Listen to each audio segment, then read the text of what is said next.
got a slip in your palm and a hole in your chest. Black coffee on the felt, man, you look like a mess. 3-team parlay turned to dust in your hand. Now you stare at the chips like they made you this man. But don't you go quiet, don't you fade from the floor. Your name still means something to somebody for sure. Put the glass down, baby. Look at me now. Hold on, hold on. Not tonight, not now. Hold on. Let me pull you out. That fella bites hard, but it don't get the crown.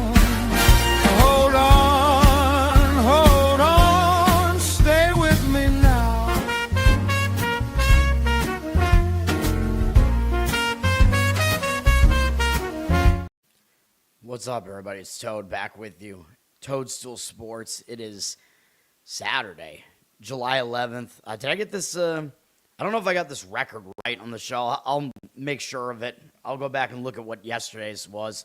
1-1 on the show yesterday, so hopefully I updated that tally correctly. It was a losing day. I mean, the under was a nice win with Cleveland and Miami in baseball, and then the Houston Astros couldn't get there. Hunter Brown, he walked too many guys. I mean, they were still in that game with Hunter Brown exiting, but the Astros offense also did not help us at all. I mean, Cal Quantrill was not exactly good. He had one strikeout, and the Astros got a decent amount of hits, and they couldn't score any runs off him, even though he was pitching to contact, and they usually hit him. So I expected that the Astros would have had more runs at that point. And then the Astros got to, they had to tease us by tying the game after they were losing 3-1. They tied the game against Texas's bullpen. So Texas's bullpen wasn't exactly good in the game because they had their best two relievers basically unavailable. It's tied. I'm like, oh my God, Houston's actually going to pull this off, win this game. No, then Houston's bullpen implodes and gives up 4 runs right back. They lose the game 7-3. I don't really think the final score really indicated what that game was. It was a close game. Both teams had 8 hits in the game, although obviously Hunter Brown walked too many guys. But still, the game was not a blowout or anything like that, but I'm pretty pissed about it anyway. We move on to today. I'm going to have 2 baseball plays. I'm going to have 1 World Cup play. I thought I might give out one in both games. I will give out one. And I'm worried about it because the line is surprisingly cheap to me in a lot of ways in that game, and I'm just like I just think we have to do it. I don't know what else to say about it. We're either gonna win it or we're not, but I think we will. Charles, what's up? Thanks for hanging out. What the Cuba game? Cuba. What is Cuba doing right now? What? Norway. I mean, they're the most rootable team left, but obviously I need England to win if my bracket is going to do anything here. And I do not think Norway is going to beat them. All right. Let's get into baseball here. Cubs, what did I say about the... Oh, yeah, that's right. Good point. I'm pissed because, yeah, I was right about the under. I said that. Hunter Green, I knew he was going to bounce back, and I didn't do it. I was really more worried about Imanaga, and he was good enough in that game, I would imagine. I didn't really look, but it was a 4-0 final. Should have just added that to the card, the under. But I also like the over in the Yankees game, and that wasn't even close. So it was not even as close as it looked on the final score because Washington, they have no bullpen, and they gave up. Washington had the lead in the 9th inning, and they gave up 3 runs in the top of the 9th. So I'm not happy about that. Fuck the Yankees. Yes, Hunter Green, he's definitely good, dude. I should have just done it. I'm pissed. That was really close to making the cut for me. I think I liked that one better than the over in the Yankees game yesterday, too. God. And you knew that it was going to be a spot to get value on Hunter Green because he was just really good in his minor rehab stuff. He's a really good pitcher. He had a bad game last time. It was the spot to play on him in some way. All right. We move on to today. We have a doubleheader between Milwaukee and Pittsburgh here because they did not play yesterday, and I find it odd that the starting pitching is not announced in the first game, which is at 12:05 Eastern, because the pitchers that are announced in Game 2, which is at 4:05 p.m. Eastern, are, I believe, the pitchers that were supposed to pitch in today's game anyway. So is there a reason why it's not going to be the same pitching matchup that was supposed to happen yesterday? Like, I don't know why these pitchers haven't been announced yet. But yesterday was supposed to be Sproat against Ashcraft, and I would imagine that is what it's going to be because they're not scheduled to pitch Game 2 unless these teams pull some late wonkiness here and they decide to switch their pitchers or whatever, reverse them in these games. So it makes it pretty difficult to handicap this. There are no lines on this first game, but like I said, if it is Ashcraft pitching, and it's not, Mizurowski from Milwaukee, basically, or it's, well, if it's Ashcraft against Sprout, let's say that, because I think Drohan is actually pretty good. If it's the same matchup, if it's Sprout versus Ashcraft, I am going to stick to what I said yesterday. You can go back and see how I analyze it. I think Ashcraft is good. I do think Sprout is better than he looks, but I would lean Pittsburgh first 5 in that first game if that is the same matchup as yesterday. Other than that, then I don't really have any read on the game otherwise. Game 2 looks like it's going to be Drohan and Chandler right now, which I think, again, was probably what was scheduled for today's game anyway, and it might wind up being this way. What I'll say about Game 2 is that, I always say this, but the bullpens might get used up in Game 1, so a lot of times I like to either avoid the bullpens in Game 2 and just focus on the starting pitching matchup, or you could wait and see what happens in Game 1. I usually don't do that, but you could also look towards an over potentially in Game 2 just because if the bullpens are used up, it might start going that way. I don't think this is not a game I would really target the over, though, mostly because Shane Drohan is good. Now, we have 2 rested teams here, so I talk about when teams have rest, the first game that they play might have a tendency towards the under because the bullpens are completely rested. The hitting might be thrown off a little bit, although I don't think I'd want to go that way either in that first game. Like I said, I think it's going to be, if Ashcraft is pitching, Pittsburgh first 5. If it's not that, then, then I don't really have a good read on it. Milwaukee has the better bullpen. They're ranked 8th in bullpen. Pittsburgh not good at 22nd. Offensively, Pittsburgh is better. They're number 2, and they're also really good at home. Milwaukee is number 9 offensively. Swap starters. Well, what do you mean? They're keeping their starters on time if they let them pitch today. There's no way it's going to be a bullpen game. There's no way. Unless something, I don't see any reason for that happening unless they're going to push every single starter back. Is that what you're saying? Why would you do that? Because you could throw, your guys that were scheduled to pitch yesterday, just pitch them today, and they're basically on the same rest. And then the guys that were scheduled to pitch today, pitch them in Game 2, so they're exactly on rest. It doesn't make any sense why you wouldn't do that. So I'm not expecting a bullpen game. I just don't understand why that first game isn't going to be either the same matchup as yesterday, or we just see the starting pitchers swap. One of the teams might swap the 2 starting pitchers. That's the only thing that I could see happening here. But I think you're going to see Sproat pitch today. You're going to see Drohan pitch today. You're going to see Ashcraft and Chandler pitch today. I would be surprised if that's not the case. It's just a matter of which game they pitch in. Whoa, well, that's good. 500. It's because I posted on Twitter. I should do that more often. Get people to do it. Anyway, Game 2, if it is this matchup, Drohan has a 2.97 ERA, 1.24 whip. He's not bad. He still doesn't have his picture on ESPN for some reason. Although Pittsburgh, they're a very intimidating offense at home, I will say. They're good at home. Drohan has been a little bit better on the road, 2.88 road ERA.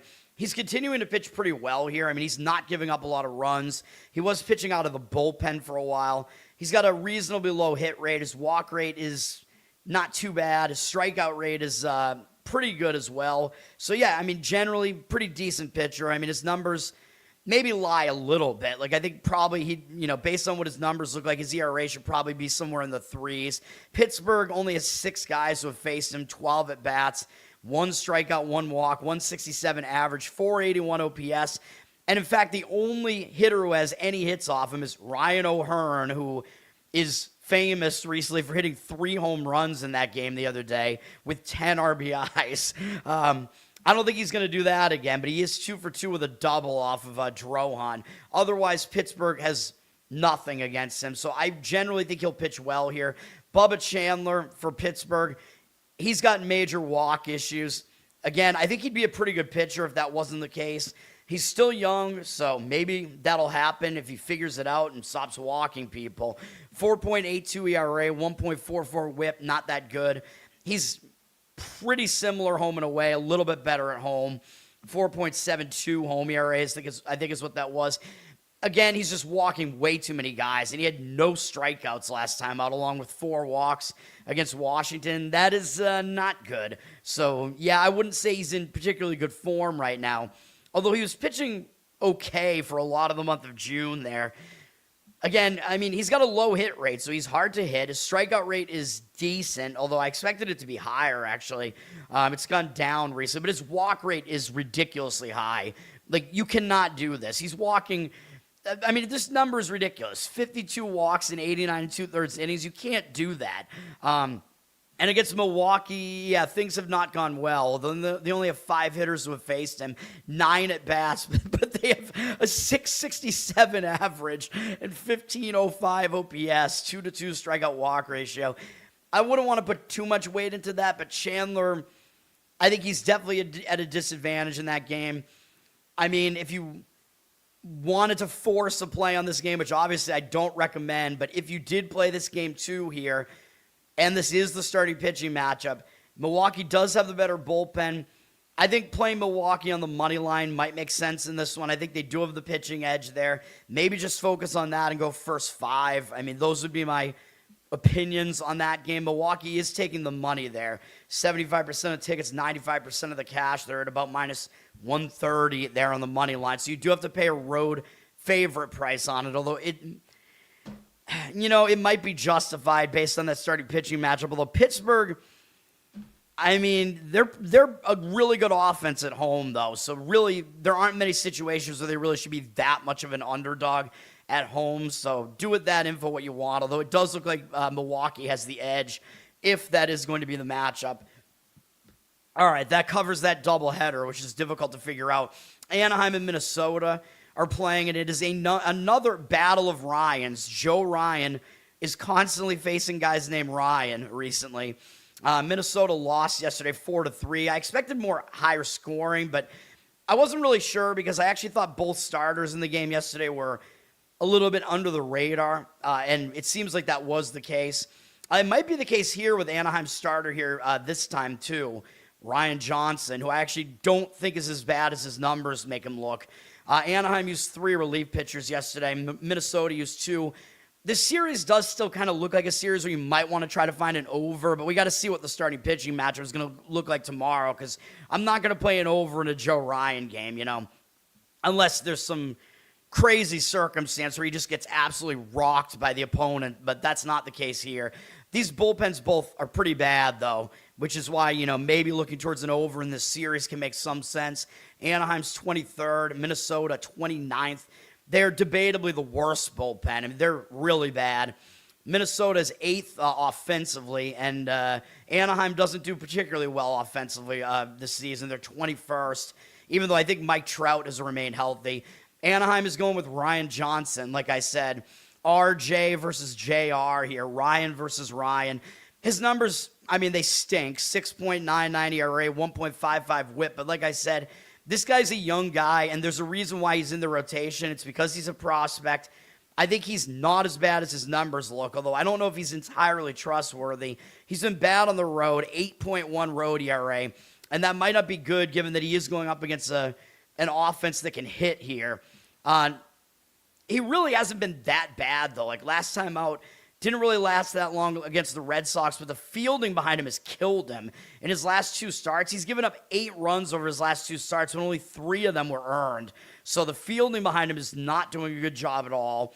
He's got good command recently. His strikeouts have been fairly good. His walk rate is pretty low, so I don't think he's that bad. Like I said, his numbers are being skewed a little bit by a couple of bad starts early on. One was at that A's stadium where, it's difficult to pitch. His hit rate is still too high. He is pretty hittable right now.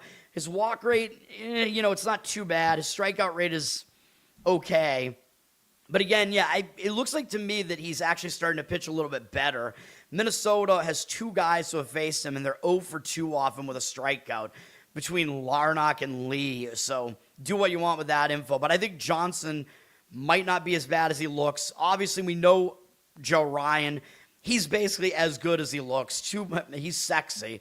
2.85 ERA, 1.04 whip. That's pretty good. He's a little bit worse at home. 3.21 home ERA. Still good. He was really good last time out after he was a little bit iffy in 2 starts. But again, I'm going to keep complaining about that one that we lost against Houston 2 starts ago where he gave up 6 runs and none of them were earned. Give me a break, dude. He bounced back and he really, really did well against the Yankees last time out in New York. So he looks like he's back on track. I don't think he's going to be in a letdown here, even though that was a big effort from him, a big win. He threw over 100 pitches, but he's done that before this year. He's a veteran. I mean, the last few times he's thrown over 100 pitches, he was fine in the next game, so I don't think that's really going to affect him. He's got a low hit rate, low walk rate, high strikeout rate, everything that you expect here. Numbers are pretty good against Anaheim at 44 at-bats, 15-1 strikeout walk ratio is really good, 227 average, 608 OPS. Obviously, Ryan is the better of these 2 starters. He's more proven, but you have to lay minus 180 with Minnesota here. If you're going to do that at all, you could, I guess, maybe attack the first 5 here with Minnesota, but I would probably not do that either here. You're just having to pay too much of a price for it, man. Everybody knows Ryan is good. We get it. 89% of tickets, 88% of the cash. Minnesota is a very public side with less of the money on them. I think a first 5 under actually makes some sense here, which I kind of said that yesterday, I think as well, with Zebulon against G-Rod in that game yesterday. This money's coming in on the over, though, although that's a full game market. 57% of tickets on the under, 82% of the cash on the over, 9 is the total, so it's right there at that key number of 9. It's expected to be a bit of a high-scoring game here, but I think it might be low-scoring early on, man. I think you have an underrated pitcher against a good pitcher, so do what you want with that, but I think, you could go under like 5.5 probably in the first 5. I'm avoiding this game, though. Joe Ryan, yes, I think he should do well against that lineup, as those numbers would suggest. 5 below. Is that that is a movie, right? It's a movie with sled dogs, if I'm not mistaken. Am I getting that right? I don't remember anything anymore, man.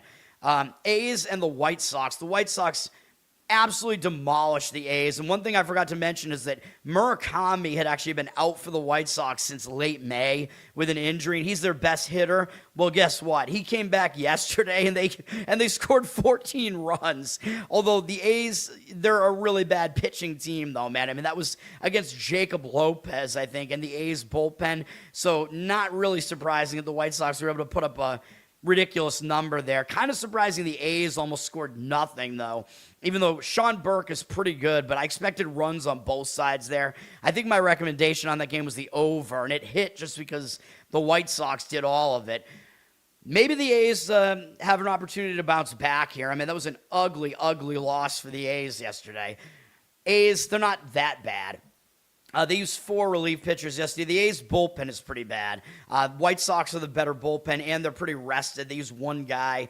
I would not want anything to do with the A's bullpen. They're 25th. The White Sox are 19th. Not too bad. Their ERA right around 4. A's, I think their bullpen ERA is over 5. A's are 13th in offense. The White Sox are 11th now. I think it's close. Both teams could definitely hit here. We're looking at my boy, Gage Jump, is pitching for the A's.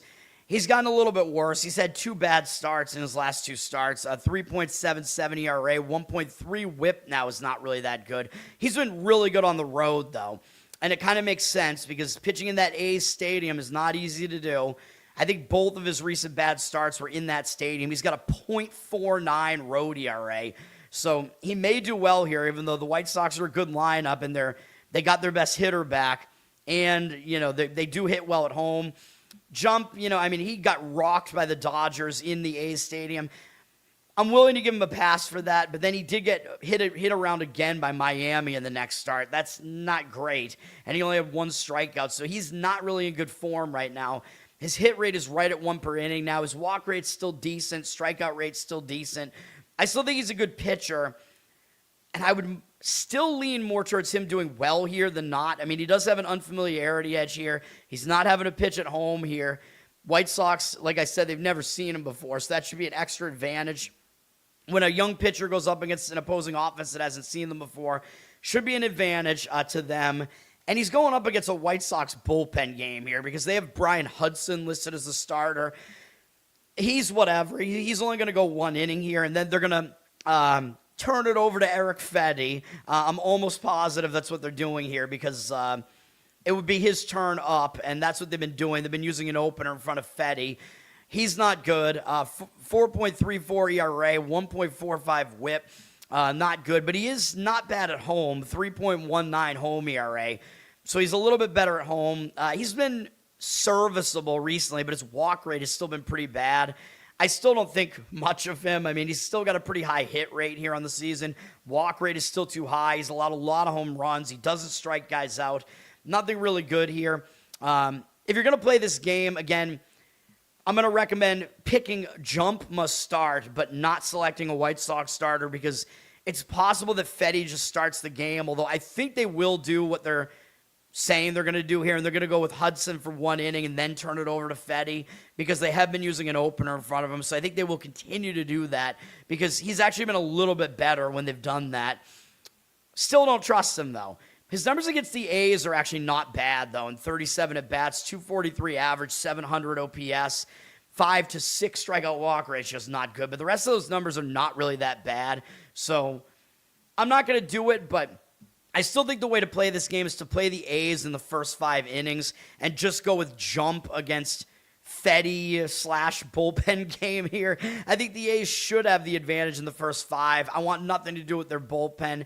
The money seems to agree with me pretty strongly, so this one was close to making the cut for me. 68% of the tickets on the White Sox, 95% of the cash on the A's, so the money really seems to be indicating on the A's here.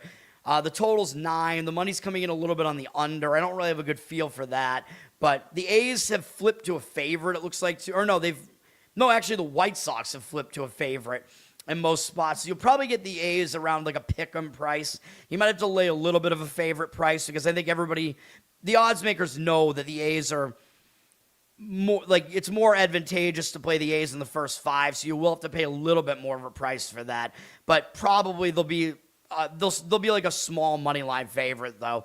So that's how I would play that game. A's first 5 money line. All right. 8 below. Yes, right. It's a Southern discount store. Yeah, I don't know. I don't know those stores too well. I know Dollar General and Dollar Tree because those are everywhere. We even have them up here. Not as much as they are in the South, though. Yes, 8 below. I got that wrong. Yes, my memory about dog movies isn't very good. Yankees and Washington. Like I said, I'm pissed. Yesterday, Washington could have had that game, man. I thought that game was going to be high scoring, and it wasn't. And Washington had the chance to steal a game with Zach Littell pitching. They needed to do it, man. They were winning 3-2, and their atrocious bullpen threw the game away in the 9th inning. Pathetic. And Washington's not going to win this game. Spoiler, it's not going to happen. I'm not going to give out the Yankees either because you have to pay way too much of a price for it, but Washington's not going to win this game. Yankees used 4 relief pitchers yesterday, but they have the way better bullpen. Washington used even more. They used 5, and they took the loss. One of them was their opener yesterday, Palmquist. Washington is a bad bullpen. They're ranked 26th. They're one of the bullpens with an above 5 ERA. Pretty bad. Actually, I forgot to mention, the A's actually have the worst bullpen ERA right now after yesterday, so they're bad. Washington's bullpen is also bad. Yankees have the best bullpen ERA, and they're ranked 3rd right now. Really, they're ranked 2nd in whip because they're tied with Miami, and they got a better ERA. Yankees offense is 7th and Washington 3rd. I mean, they're close. They're both good offenses. Yankees probably are a little bit better, really. But the Yankees have Cam Schlittler on the mound, as you probably could have guessed. We did get a win with him last time he pitched because it was a great spot to play him off a bad start. The Yankees were in the midst of a bad losing streak, and we got them at a really good price on the road against Tampa Bay. You're not getting a good price here, but I do think Schlittler should do well. I mean, not going out on a limb there. 2.01 ERA, 0.93 whip. He's been even better on the road. 1.04 road ERA. Was really good in that last outing against Tampa Bay. Did throw over 100 pitches, but he has done that before, and he's still been fine after that, so I don't really think that's going to affect him. He's pitching well. I mean, obviously, he's the Cy Young front runner in the American League, and I don't even think it's really that close. He's got a low hit rate, low walk rate, high strikeout rate. All really good stuff there. Good numbers against Washington. They haven't really seen much of him. They only have 6 hitters who have faced him. 12 at-bats, no extra base hits, 7 strikeouts, 2 walks, 250 average, 607 OPS. Yeah, I think he'll pitch well, and he's going up against Miles Mikolas. So I would be aware that if you're going to play this game, you should select Schlittler must start, but don't select a Washington starter because they're known for putting an opener in front of Mikolas. Although they used Palmquist yesterday, they usually put P.J. Poulin in front of Mikolas. So they might do that here today. They might have already announced that they're doing that. I mean, I don't know. So far, no. It looks like it might be Mikolas. Mikolas isn't good. 5.78 ERA, 1.33 whip. He's been worse at home, too. 6.45 home ERA. Not good. He's given up 13 runs over his last 13 innings, but what they've done is they've just let him pitch. Which, that is a strategy, right? Like, if you're going to have a bad pitcher in there, just let him eat up innings. You know what I mean? Spread the runs out a little bit. Like, he doesn't throw hard, so he doesn't really get, that tired, and he's at least somewhat efficient with his pitches. So leave him in, and maybe have a chance to still win the game. And last time they actually won, he picked up a win. He went 6 innings and gave up 7 runs against Houston, and he got the win in the game. They won 12-11. Yeah, that was the game where I almost gave out the over as a play in that one, too. I'm pissed, man. Anyway, that's what Mikolas is doing. He's actually been good against the Yankees, believe it or not, in 71 at-bats, 239 average allowed, 663 OPS, 18-9 strikeout walk ratio. That's not good, but the rest of these numbers are actually reasonably good. Better than you'd expect. Like, basically the only guy in the Yankees lineup who has consistent success against him is Ryan McMahon, who saw more of him because he was in the National League for a while. I think the Yankees are going to win, but you can't lay minus 200 with the Yankees, man. I never do that in baseball. The money is actually coming in on Washington. 91% of tickets on the Yankees, 60% of the cash on Washington. Even though the Yankees have the advantage basically throughout this game, it's all about the price. It's too high. I mean, if you're going to play the Yankees, you could lay the run line with them, I guess, and it might happen. You'll at least get all 9 innings out of them. But, the first 5 under is kind of an interesting look in this one. It sounds insane, but I just showed you what the matchup numbers look like. Schlittler should hold up his end of that bargain. 52% of tickets on the under, 88% of the cash on the under for the full game, under 9. I would not go full game. Don't want Washington's bullpen involved at all. But first 5 under, interesting. Very interesting. Mikolas might just stay in the game. Schlittler probably won't allow much. Yeah, I mean, I could see that happening. And the Yankees, they hit better at home than on the road, although Washington tends to pitch a lot worse at home. So, yeah, it's not going to be a game I'm going to play, but, do what you want with that info. All right. Colorado and San Francisco. This game was kind of surprisingly low scoring, in my opinion, yesterday. I know it's not in Colorado. It's in San Francisco, so it's a more pitcher-friendly park. And like I said, I expect San Francisco's offense to go down in numbers again at some point, but maybe not here against Colorado's pitching. San Francisco took the loss 4-3 in the game yesterday, so it was lower scoring than I thought it would be. San Francisco used a ton of their bullpen, and their bullpen hasn't been good either, so that's not good. They used 5 guys. Colorado used 4. They have a really bad bullpen. San Francisco's bullpen is 24th. They have a mid-4s ERA. Not good. Colorado's is about 5. They're at 28th. Not good. Hitting-wise, Colorado's fourth. They continue to hit pretty well, although I don't think they're that good, and I don't think the Giants are 11th, tied with the White Sox. I mean, that's where they rank, but I think both offenses are a little bit overrated there. But I think Colorado's is better than San Francisco's. A tween Dollar General? That doesn't sound good. Yeah, Cam Schittler. I don't know. I just hate the Yankees, man. That's all I got to say about that.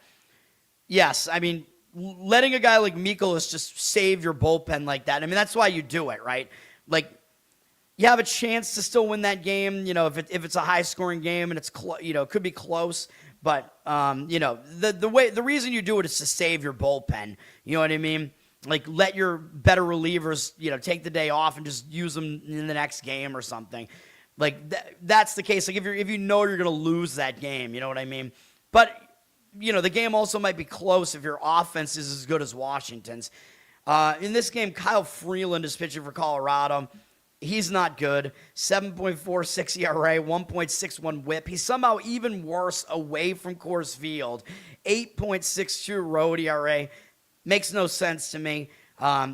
He actually hasn't been that bad this month. I know he gave up 6 runs last time out at LA, but he's got 9 strikeouts and 1 walk this month. That's not that bad, although he's been a bit hittable, but mostly it was that LA game. He pitched well against Miami. In Coors, the start before that. He's kind of been alternating good and bad starts, actually, and if that's the case, this start would be a good one if he continues to alternate here. He's got a really high hit rate, though. He doesn't walk anybody, so that's good. His strikeout rate is mediocre, but he's just way too hittable. He gives up a lot of home runs. That's not good. Against San Francisco, he hasn't been particularly good. In 65 at-bats, 262 average, 879 OPS. They've hit him for some power here, 5 home runs off him. But he does have a 16-2 strikeout walk ratio against him. So, again, he doesn't really walk anybody, but he just throws pitches right over the plate. That's not good.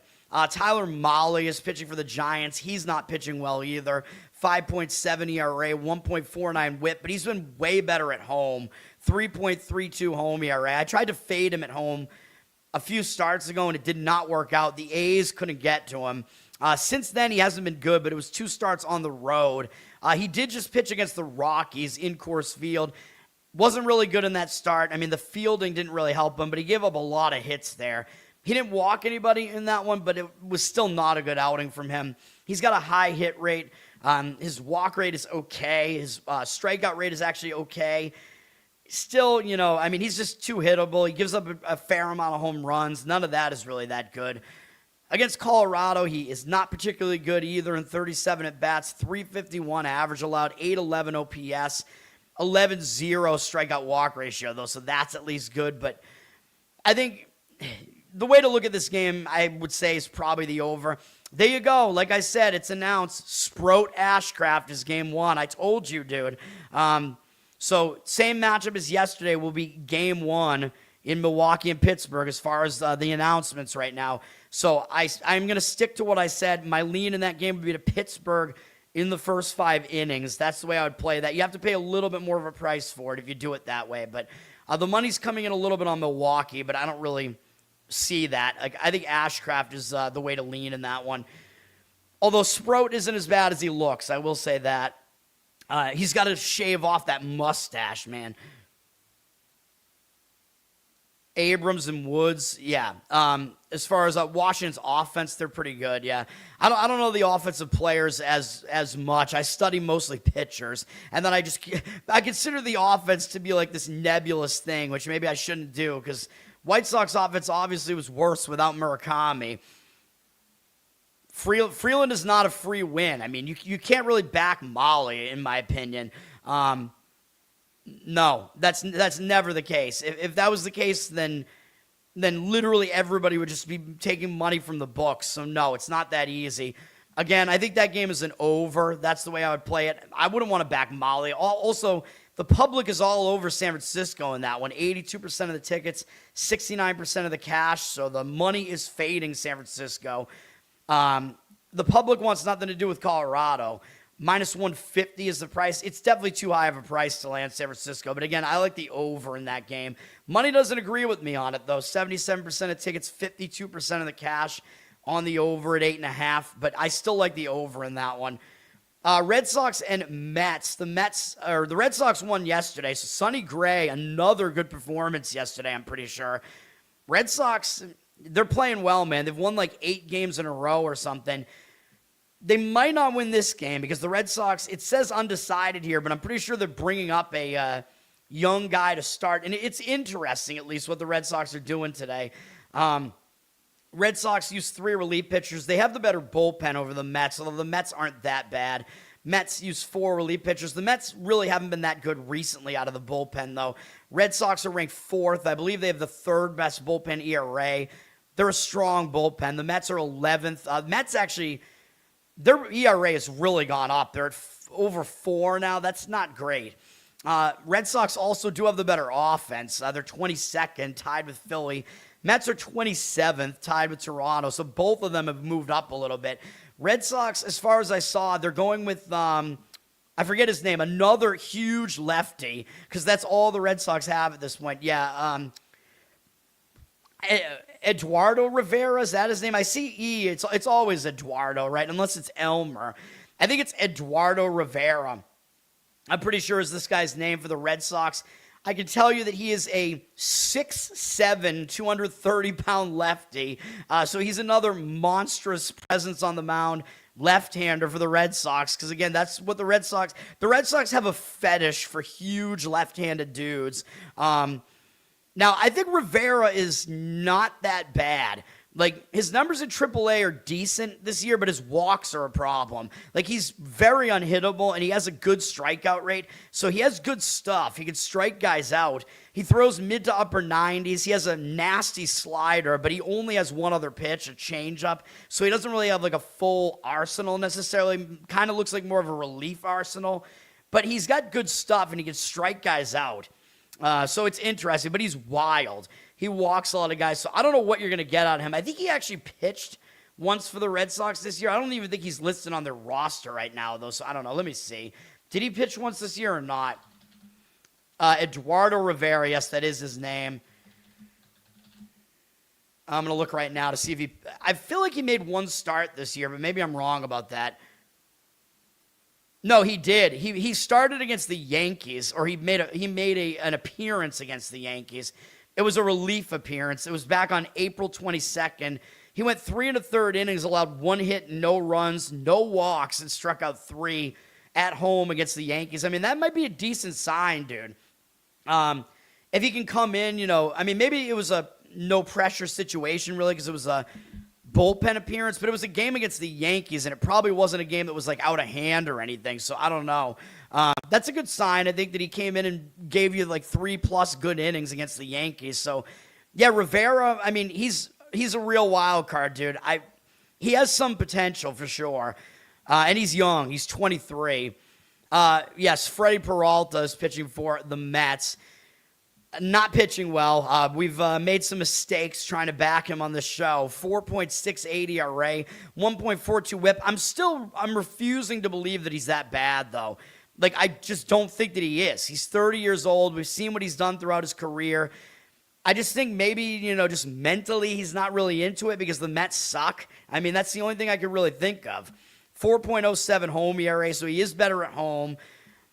He was not bad in his last start against Atlanta, but he was really inefficient with his pitches, which is why they took him out before he was able to get through 5 innings. The fielding wasn't good behind him at all.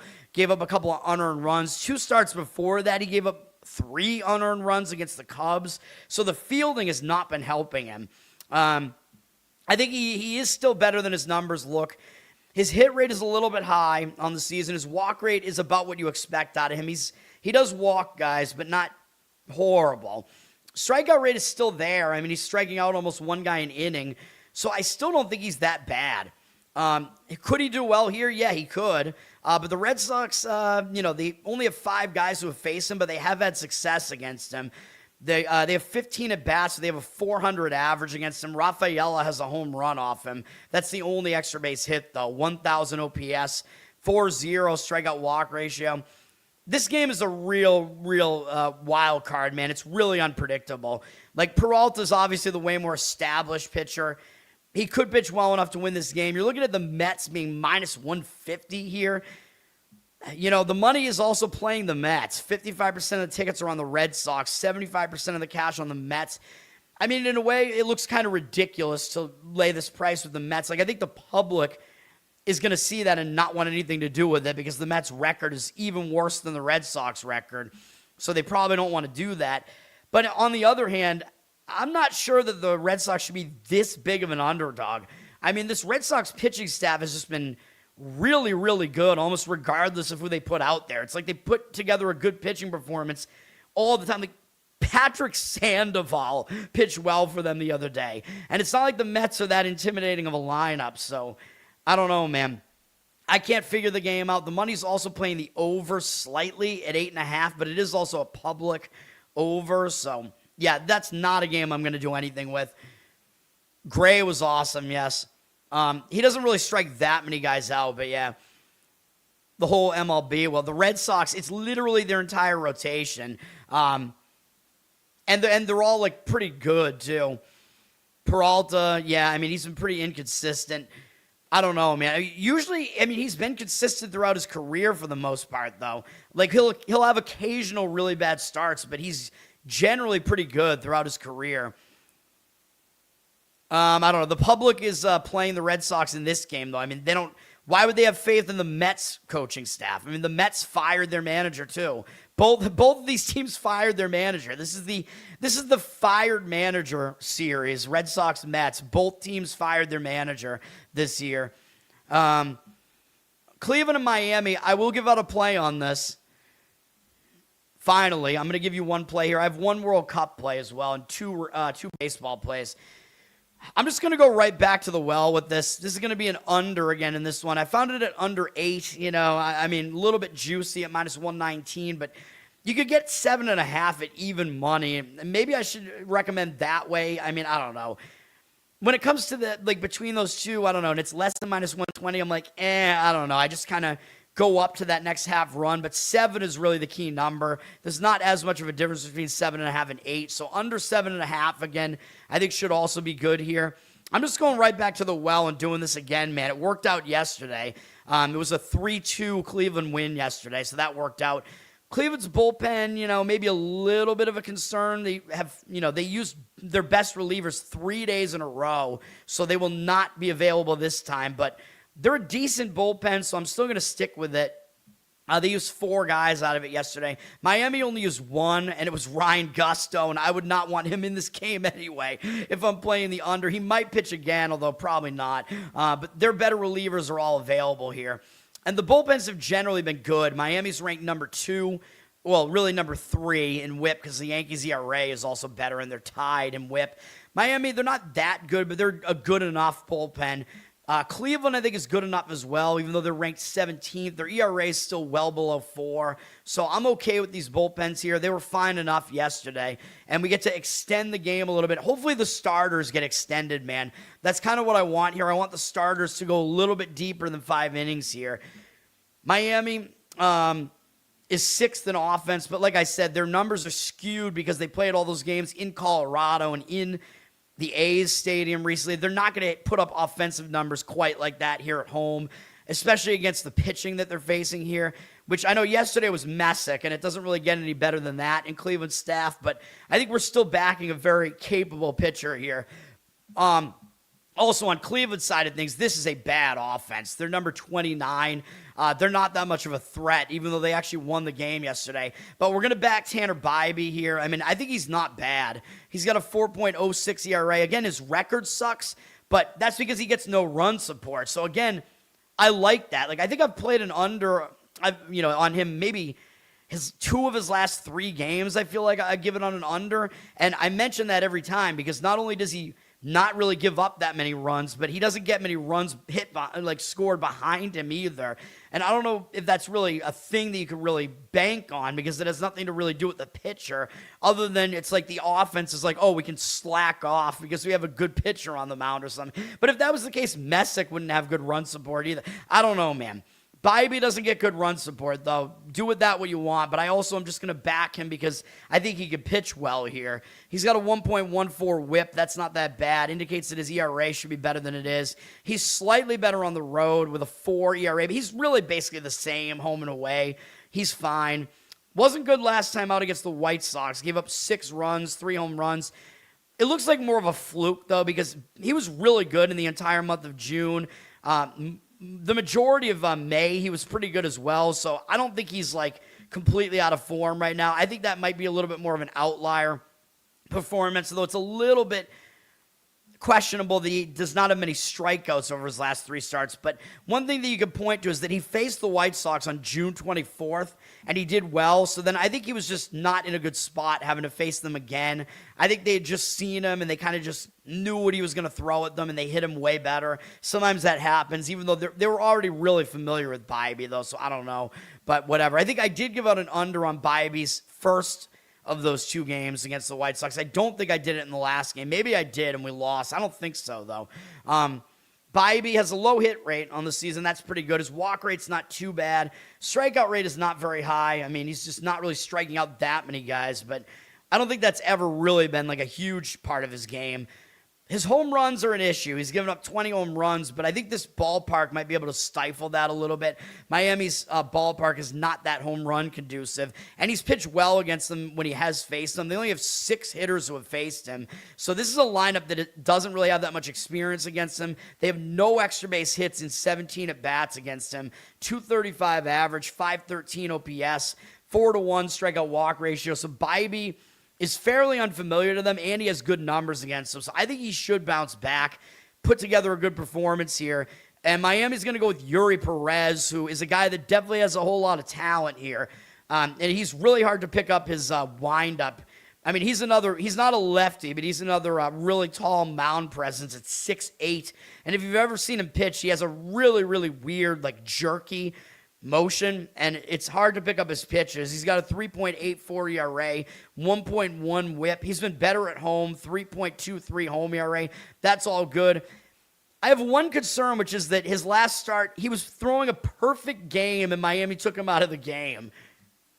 I'm pretty sure that's what it was. He had 7 innings, no hits, no walks, in the A's stadium, by the way, which is a very hitter-friendly ballpark. They took him out of the game, and they won the game 9-8, even though he went 7 completely clean innings. Miami's bullpen, what the hell happened with their bullpen in that game? I don't know. He still picked up the win, though. They didn't quite blow it for him. But he was excellent in that start. So I'm a little bit worried because a lot of times when a pitcher does have a start like that, they can be in like a letdown spot after that. But I don't think he will be because he didn't lose the perfect game. You know what I mean? They took him out. So I think he might just be fired up, like, to go back out there. Like, why did you take me out? And the one good thing about it is it kept his pitch count down. He threw 92 pitches. So he should be pretty much ready to go again here. So that's not that bad.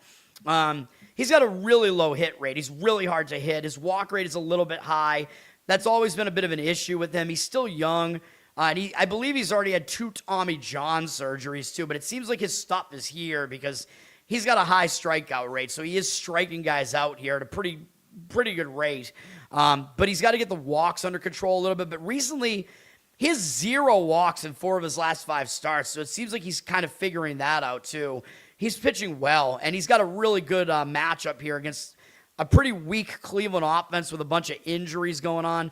They got 7 hitters who have faced him, 14 at-bats, 2 extra base hits. They're both home runs from Arias and Kwan, or Arias and Kwan. 8 strikeouts, no walks, 143 average, 714 OPS, a little bit high because of the 2 home runs, but I'm not too worried about that. I think this is an under. That's what we're going with. You could go first 5 if you wanted to, if you want to exclude Cleveland's bullpen because they are in, slightly bad shape here. The money is not agreeing with me, and the money's backing the over, but the odds makers are telling you low-scoring game by lining this game at 8 or 7.5. I see the 8 still around the price that I gave out at whatever book this is. I can't see the header here. Got to hide the FAQ. That's at the Lion book that starts with the M. 54% of tickets, 82% of the cash on the over, but I'm going under. I think it's another under game. Money is backing Miami here. 79% of tickets, 91% of the cash on them. I don't know if I agree. I mean, that price is a bit high, minus 150 for Miami here. I think you're paying a lot for Miami, dude, just because they've been recently playing really well. But I don't like that, especially because Miami lost a big win streak yesterday. They had, how many wins did they have in a row before yesterday? 6? So I don't like that. When a team has a big win streak going on and they lose the win streak, it's like it disrupts their momentum, and a lot of times it hangs them over into the next game. So I don't really like Miami that much here, even though I think you could definitely make the argument Perez is the better of the two pitchers. But, I mean, if it's going to be a low-scoring game, like I think it is, Cleveland has a chance. I think if you're going to try to fire on Cleveland, I think I would do it in the first 5, though, because I don't think their bullpen is necessarily going to be able to hold up to Miami's, given what the spot looks like there. But I'm going to give out the under as that play there. Yes, under. Yes, Jose Ramirez. Well, they're missing a few other guys, too, I think. They're missing, I don't even remember their names. They're missing, like, a few of their starting hitters, though. Bibee, he's better than his ERA suggests. I think his whip is basically indicative of what he is. I don't really use the advanced analytics that much. I think the advanced analytics guys will basically be in agreement that he's similar to what, I think they'll say that he's similar to what his numbers on the surface suggest. I think it's probably what their opinion would be. Seattle at Tampa Bay. I mean, you can just go look. I mean, they use StatCast, I'm pretty sure is what they use, and they just look at the expected ERA and whatever. I'm too old school with baseball, so I don't really do that. Tampa Bay won 7-2 yesterday. I thought Seattle might have a decent shot at winning that game yesterday because I thought Luis Castillo was a little bit under the radar and it started pitching well again. But nope, Tampa Bay got the win 7-2. This might be the spot, though, and in fact, I'm actually giving this out as a play as well. The best bet segment is 2 games in a row. I'm going to recommend Seattle Moneyline here in this game. I think they're going to beat Tampa Bay in this one, man. I think we're backing the better pitcher and the better bullpen here. Seattle used 4 relief pitchers yesterday. Yeah, I mean, a little bit concerning. But a couple of their better relievers didn't pitch yesterday. I still don't think Tampa Bay's bullpen is that good. They used 3 guys. Tampa Bay's ranked 7th, but their ERA's in the mid-4s, so I'm still not really trusting that ranking. Like, I think they're more of a mid-tier bullpen, and Seattle's ranked 15th, but their ERA is like 0.8 runs better than Tampa Bay. So I like Seattle's bullpen a little bit more than Tampa Bay's here. Hitting-wise, Tampa Bay does have the edge. They're 9th, tied with Milwaukee right now. I don't think they're quite that good. Although I know Tampa Bay is good at home, and I know we're fading them here in Tampa Bay. I get it, but they did lose 2 games to the Yankees here at home recently, although I know Seattle is not the Yankees, but I think Seattle is a little bit better than their record might suggest. Seattle, they're struggling offensively. They're at 25th, tied with Arizona, but I think their offense is better than that would suggest. I don't think they're that bad. And we're going to back Logan Gilbert here. Logan Gilbert has been really, really good recently and really for the most of the season. 3.19 ERA, 0.95 whip, and he's been really good on the road. 1.73 road ERA. So I'm going to jump in and back that too, although as I was pointing out, I backed him in one of his home starts recently. His home ERA is misleadingly high. Like, he's given up a bunch of home runs at home, and it makes no sense because Seattle's not a home run conducive ballpark at all. And his opponent batting average at home is almost as good as it is on the road. So I just think he's good either way, but we are backing the better of his home road splits here. He's been really good recently in general, though I know his last road start wasn't that good against Cleveland, but he got a little bit unlucky. I mean, he went 7 innings, had 7 strikeouts, no walks. So he was still good. He's been dealing, dude. His strikeout rate's been high recently for the last month plus. That Cleveland game was the only game since May 16th where he allowed more than 1 run. So, or excuse me, it was one of 2 games where he allowed more than 1 run. Sorry, he did it at home against the Mets too, which, not a great sign, but whatever. He's pitching really well though, for the most part. He's got a low hit rate, low walk rate, high strikeout rate. All those numbers look good, indicate that he's legitimate. Numbers against Tampa Bay, I know they're not excellent, but that OPS is still below the 750 threshold that I look for. 280 batting average, I know that's not great, but they only have 6 guys who have faced him, 25 at-bats. I mean, the only guy that it really has a large sample size that's done okay against him is Yandy Diaz. So I'm really not that worried about this. 717 OPS is still not really that high. 6-3 strikeout walk ratio. The way he's been pitching, I'm going to take him over Griffin Jax, even though I know Jax has been pitching pretty well for Tampa Bay. And, I mean, the question is, is Tampa Bay going to put an opener in front of him? I don't think they are, because he's made 13 starts now. So I think probably you could just pick both of these starting pitchers must start here. He's been starting, so I expect that'll just continue because he's been pitching well. But I know we're going to fade him here, even though he's been pitching well. But if you look at what he's been doing, I mean, some of these offenses in here, Kansas City, even Miami, I don't really think is as good as they look. Detroit, and he didn't do well in that start. Anaheim, I mean, those are not great offenses here. Washington is, and he did pretty well there, and he did fairly well against the Yankees last time out. So, yeah, I mean, that's not a bad sign, but I just think he's just nowhere near on the level of Gilbert. Even though he does have a decently low hit rate, his walk rate is a bit high, though. Strikeout rate is decent, pretty high, actually, but still, I don't think Jax is really that good. I know 3.6 ERA, 1.22 whip, not bad. I'm still not fully buying it, though, and I'd much rather have the much more proven pitcher here in Gilbert. Jax has not been good against Seattle in 37 at-bats, 378 average, 1,111 OPS, 9-8 strikeout walk ratio. Yeah, I mean, I'm going to say, yeah, we're going to back Seattle here. I think we have the better starting pitcher here. And I guess it's not going to do any harm to pick Gilbert must start, but don't pick Tampa's starter because it's either going to be Jax or they're going to throw an opener in front of Jax, but I think it will just be Jax. The money is backing Seattle pretty strongly here. Getting them is really kind of a slight underdog price, which I kind of like because I don't think they're that bad of a team. And I think they have some edges here. 53% of tickets on Tampa, 91% of the cash on Seattle. So I think the money is in agreement with this. Total 7.5, so it is a low total. The under is getting money. I do agree with the under as well, kind of. I mean, both pitchers have been pretty much pitching well, but Jax does have those really bad matchup numbers there. So I'm playing the side here with Seattle, but under, I wouldn't really disagree with it. 61% of tickets on the over, 65% of the cash on the under. Total's pretty low, though. It's basically hanging around 7 at most books there. It looks like you can get an under 7, maybe at minus 120 at some of the books out there. At the book that is the scoreboard book, if you know what I mean, that used to be the ESPN one. Do what you want with that info, but those are my 2 baseball plays there, back to back. All right. Philadelphia and Detroit.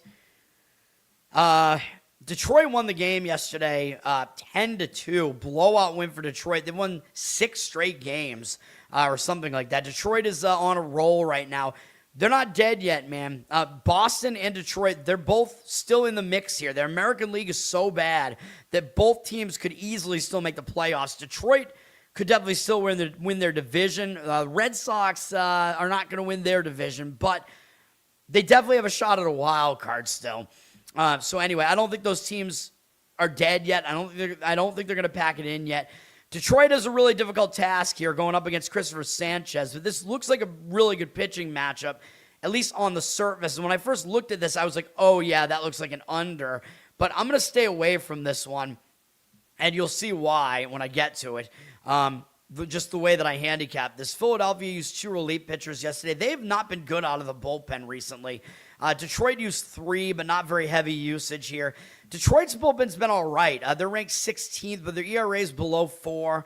Not too bad. Phillies is well above 4 at this point. They're 21st, mid-4s ERA. Yeah, that's not great. So Detroit's got a bullpen advantage. Detroit has had the better offense, too, at 19th. Philly tied in 22nd with the Red Sox. Yeah, not great for Philly here. And Philly is not as good on the road at hitting either, so that's the spot they're in. Detroit is a pretty good home team. So Philadelphia, may still be up against it a little bit, but they're going with Christopher Sanchez, and he was awful in his last start against the Royals, but I did mention that he has bad numbers against the Royals, dude. I don't know why, but the Royals have been able to hit him throughout their careers. I expect him to bounce back. He's too good, pretty much, not to. By the way, he's a Red Sox profile pitcher there, like One of you guys said a lot of lefties, tall lefties. Sanchez is one of them. 2.62 ERA, 1.16 whip. Still really good stuff even after his last bad start. But he's been bad on the road, believe it or not. 5.32 road ERA, and his opponent batting average is really bad. 327. However, those numbers are definitely being skewed by this game against Kansas City. It was bad, dude. 9 earned runs allowed on 12 hits in 3 1/3 innings. He's not going to do that again, I don't think. He's been alternating good and bad starts. However, his last 3 road starts have all been pretty bad. So that's something to keep in mind. So that does worry me a bit. He wasn't that good against Washington, wasn't that good against Milwaukee. The start against Washington, I would say, was a little bit better than it looked because the strikeout walk ratio was good. But yeah, I mean, he's been a little bit questionable on the road recently. His hit rate has gone up a little bit. It's still lower than 1 per inning. He has a really low walk rate, so he's kind of corrected that, which was kind of an issue earlier in his career. Still has a high strikeout rate, a lot of ground balls induced too. He's still a good pitcher, man, and he does have good numbers against Detroit, but they really just don't have much experience against him. They have 5 guys who faced him, no extra base hits in 14 at-bats, 143 average, 343 OPS, 6-1 strikeout walk ratio. So I do think Sanchez more than likely bounces back, pitches well here. Detroit's going with Casey Mize, and he's been good as well. 2.64 ERA, 0.98 whip. That's pretty good. He's been good at home, 2.12 home ERA, so he has the way better of the home road splits here. He pitched well against the Yankees 2 starts ago. Was a little bit questionable in the prior 2 starts, one of those also against the Yankees. Pitched reasonably well last time against Texas. Overall, I mean, he's got good numbers. He's got a low hit rate, low walk rate, reasonably high strikeout rate, too. There's not a lot to dislike here about what Mize has been doing. However, his numbers against Philly are not good. This worries me. 22 at-bats, 364 average, 1,000 OPS, 8 strikeouts, no walks. It's a small sample, though, and, you know, I don't know, man. I'm not sure if I totally buy it. So I still think an under probably makes more sense than anything else in this game. But, yeah, I mean, those matchup numbers for Mize are a little bit concerning, and Sanchez's road struggles are concerning, too. So it's like, which one of those do you want to weigh more heavily? You know what I mean? Like, I think the better way to look probably is still the under and just lean into both these pitchers are generally good. We have 67% of tickets, 77% of the cash on the over, though. But it does look like it's a little bit of a public over. Maybe because Sanchez got annihilated in his last game and the public doesn't really know who Mize is still probably. 7.5 or 7 is the total there. It's low. It's low for a reason. I still think under does make some sense. Probably first 5 under, though, because Philly's bullpen is really something you want to avoid at this point. So first 5 under probably makes some sense. It'll be a low number, though, 3.5 probably. Money is also slightly backing Philly, although they're public. 70% of tickets, 73% of the cash on them. They're at minus 130 something. That's tough to gauge, man. I mean, they're a public side. You could make the argument that Philly just shouldn't be that heavy of a favorite on the road against a good home team in Detroit and with Mize on the mound, who's still pretty good. If you're going to lean into the matchup numbers, though, then Philly should have the advantage in the first 5, so you could do that.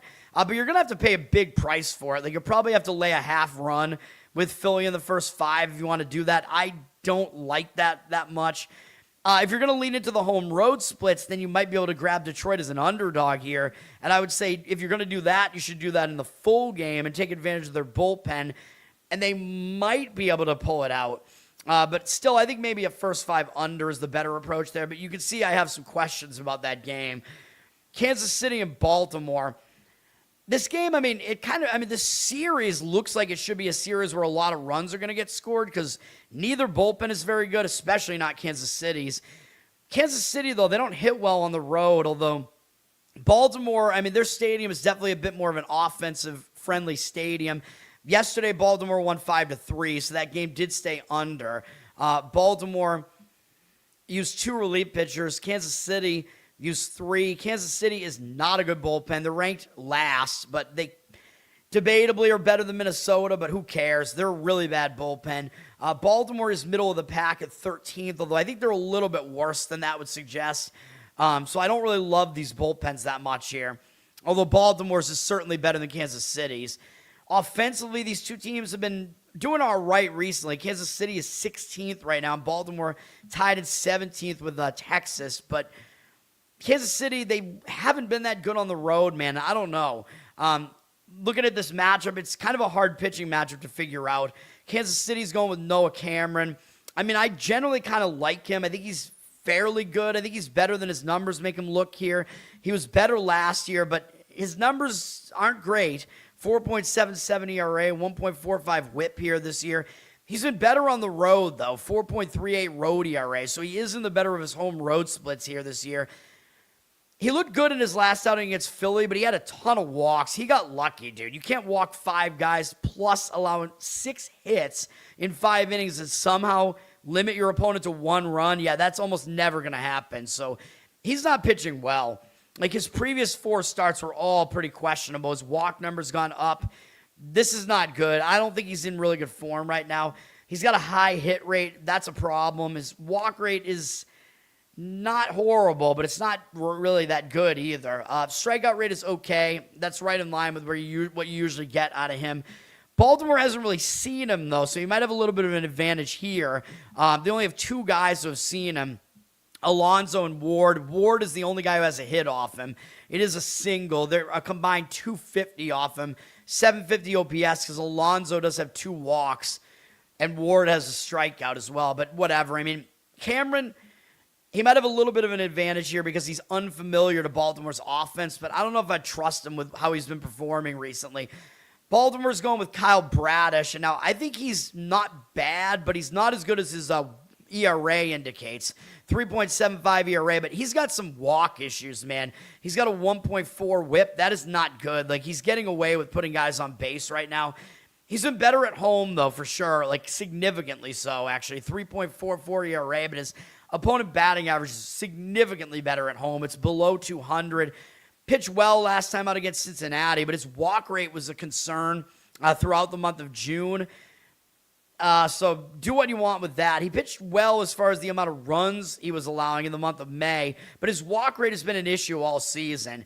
He's thrown a lot of innings. He hasn't allowed that many hits. His strikeout rate's pretty good. Got a lot of ground ball outs here as well, but his walk rate is bad. Like, that's his one main issue, is he's walking almost 1 guy every 2 innings. You cannot do that. So that's his main issue. But if he doesn't walk that many guys, he's actually a good pitcher. But he's got to figure that out. Against Kansas City, he hasn't been good. 24 at-bats, 333 average, 887 OPS. Again, the walks have kind of been an issue there. 5-4 strikeout walk ratio. I don't know if I fully trust him, man. I don't know how much I trust either pitcher here. I mean, I think probably this game does look like more of an over than anything else. The money seems to really agree with that. 56% of tickets on the under. I don't get that. I don't think the public is coming in and playing this game under. 85% of the cash on the over, though. The total's right on that key number of 9.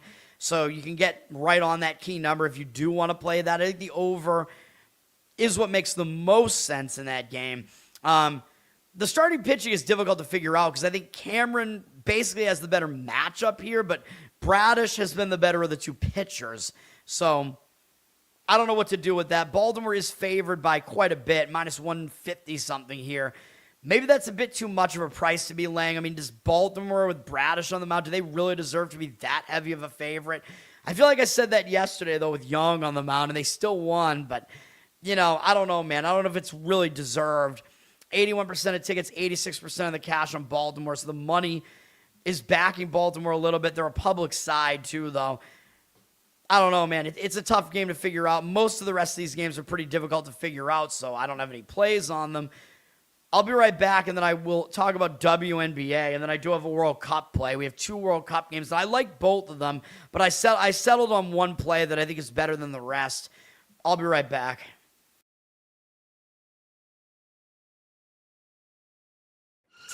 Yep, inside, I want to kill myself. We are on an 0-7 run over the last 2 days. After tonight, it was just complete bullshit. So that's how I'm going to start off this show. Horrible Sunday, 1-5. I don't even know what to tell you about that. I just don't want to do this anymore. I have never seen anything like this, man. With the slump continuing, 2 straight losses, not a good day at all. 0-4.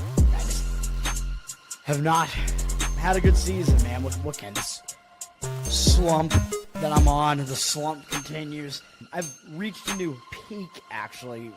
I'm going to burn my Bruins hat, man. I don't know what is going on with the Bruins. March 8th, is that what it is? I don't even know. It's March 9th, I think. Who even knows, man? I don't know what day it is anymore. I don't even know what day it is anymore, man. Back with you after the worst day that I could possibly have. Back with you, as I always am. Until I die, at least. 0-2 yesterday, and yesterday did not go well for me. 0-5. The worst month that I've ever had in my 18 years doing this. I don't know what to even tell you about this anymore. With the slump yesterday, as the slump discontinues. The slump continues. Somebody fucking kill me, please.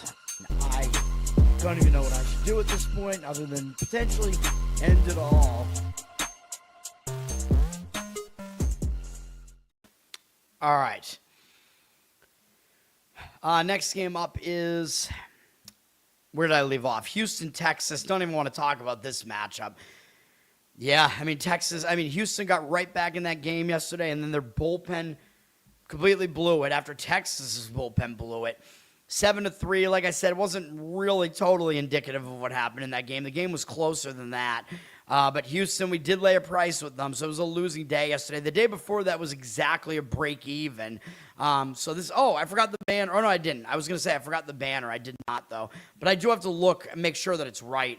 I'd forget if I updated it. Anyway, Astros used 2 relief pitchers yesterday. Texas used 3. I think the bullpens are close. Houston wasn't great yesterday. They're back to 18th in bullpen. Their ERA is a little bit higher again. Texas probably is the better bullpen. Yesterday, part of it was that they had used their better relievers the day before that, but now that's not the case with Texas. They've been not quite as good recently, though. They're at 10th right now. But Texas, probably is the better bullpen. And, given the rest scenario, I think that probably works out that way. Houston, I think, is the better offense. They are 14th right now. Texas 17th, tied with Baltimore. We know Texas doesn't really hit that well at home, though. I do keep pointing that out, although they did wind up with 7 runs. But again, they had 3 runs yesterday until that 8th inning explosion. So still, Texas has a tendency to play low-scoring games at home.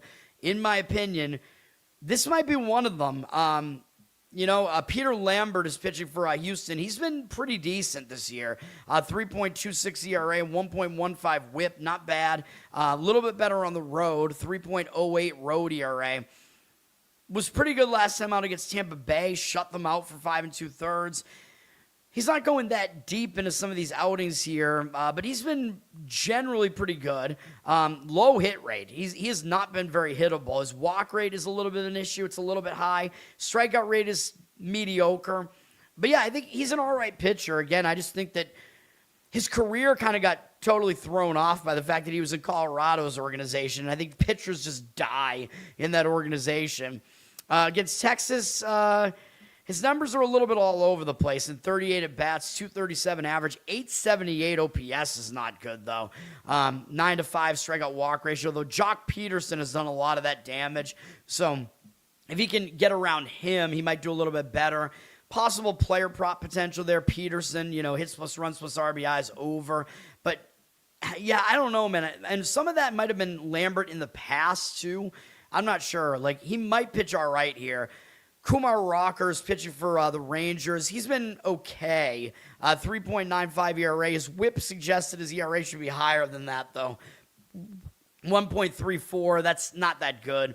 He's been a little bit worse at home, which usually, that hasn't been the case with him. Last year, I'm pretty sure he was definitely better at home. 4.2 ERA at home this year, though. But it's still a more pitcher-friendly park, so I don't know what the deal is with that. Wasn't really particularly good last time here at home against Detroit.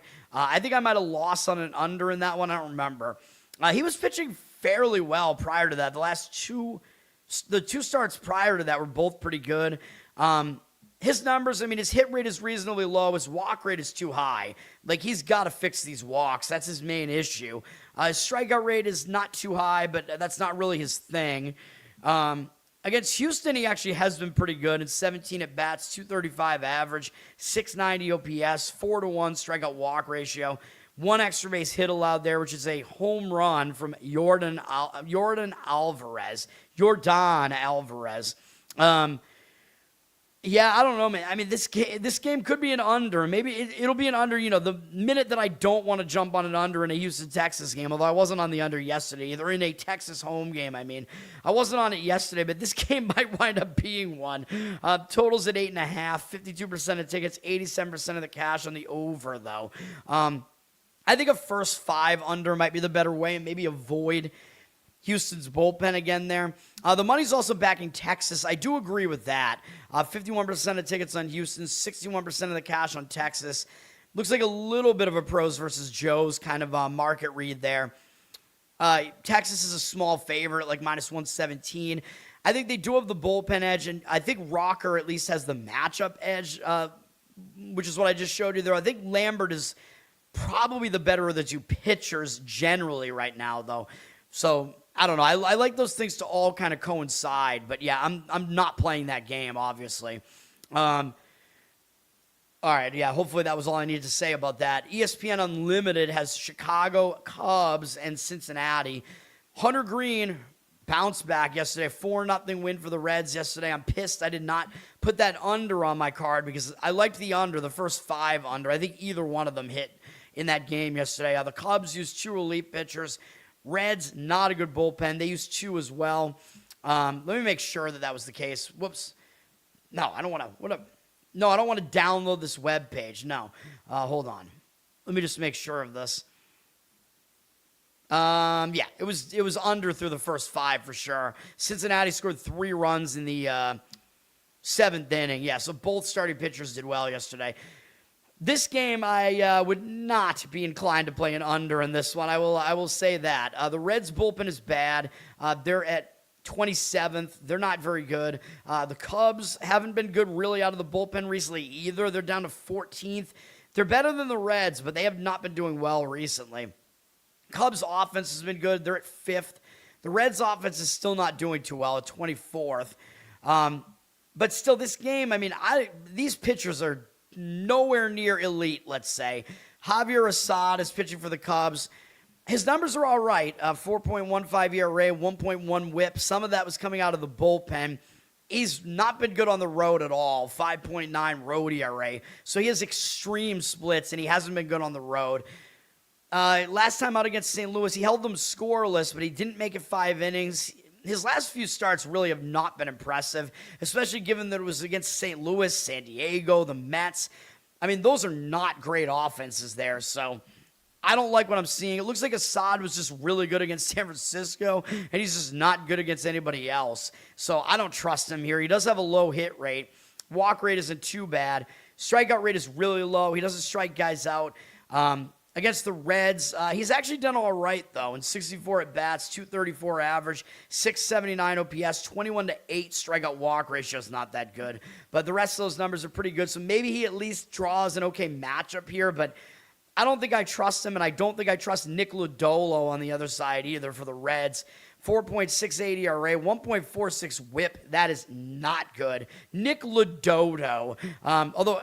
if you look at what he's done throughout his career, I think he is probably better than these numbers suggest, but he's not having a good season. He's been bad at home, 5.5 home ERA, so both of these pitchers are in the worst of their home-road splits pretty significantly here.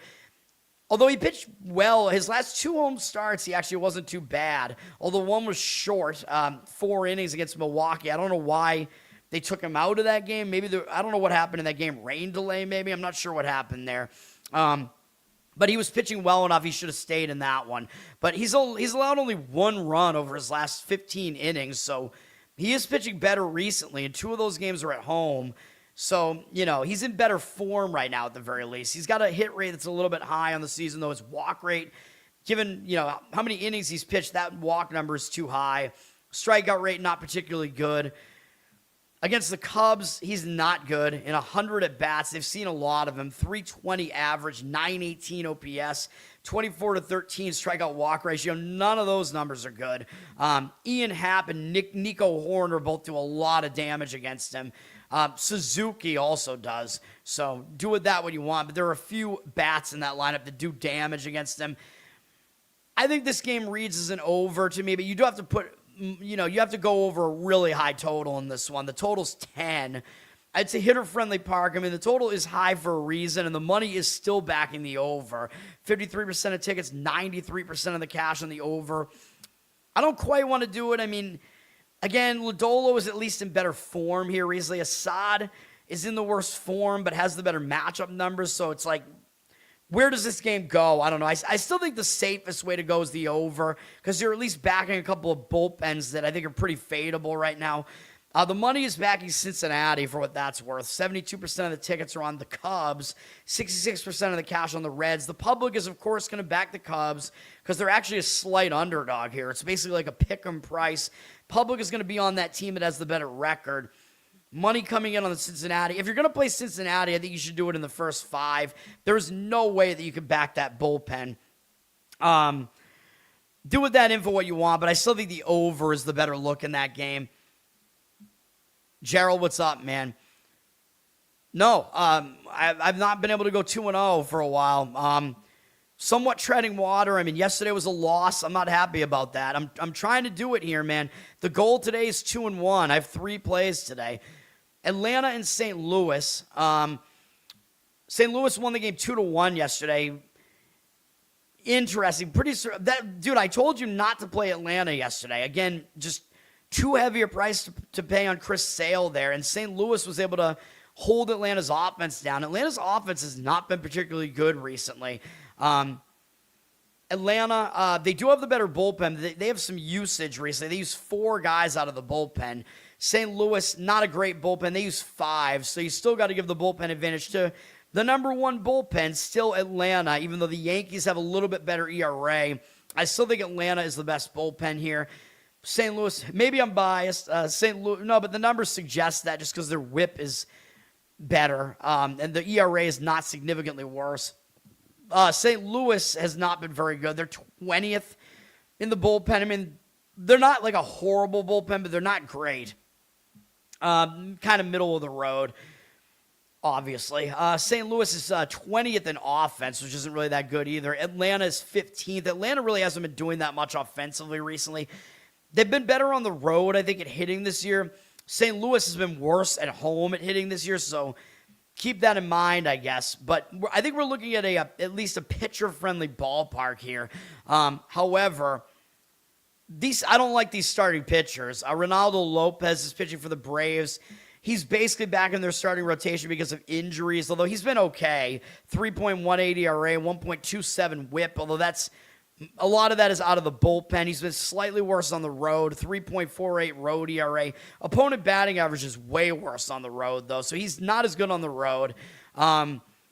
He was good. He actually faced St. Louis 2 starts ago, and he pitched well in that one at home. Held them to 1 run in 5 innings, but he's not really going deep into these outings. Seems like maybe they are ramping up his pitch count a little bit here, but I don't know if I would bank on him going more than 5 innings this time out, though. Although he was decent in his last 2 starts against this St. Louis team and against the Mets. But St. Louis, having just gotten a look at him, may do better this time out. Lopez overall does have a pretty low hit rate. His walk rate is too high, though. Strikeout rate is okay, but those walks are definitely an issue.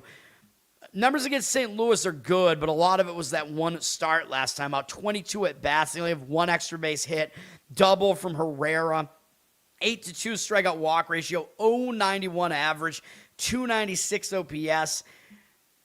Those are good numbers. He matches up well against St. Louis, and he's going up against Matthew Liberatore, who is not good. 5.34 ERA, 1.53 whip. He's only slightly better at home, 5.24 home ERA, very minimal there. He was okay, I guess, in his last 2 starts. One of them was actually against the Braves. He hit them through 5 innings and allowed 1 run, but he walked 4 guys, so that's not good. He struck out 9, which I don't expect that to happen again. I mean, he's not a strikeout pitcher. His strikeout rate is kind of mediocre. Hit rate is too high. Walk rate is too high. I mean, not really a lot to like here. Fair amount of home runs allowed, too, although that number should be down a little bit pitching at home, but still, this doesn't look great here.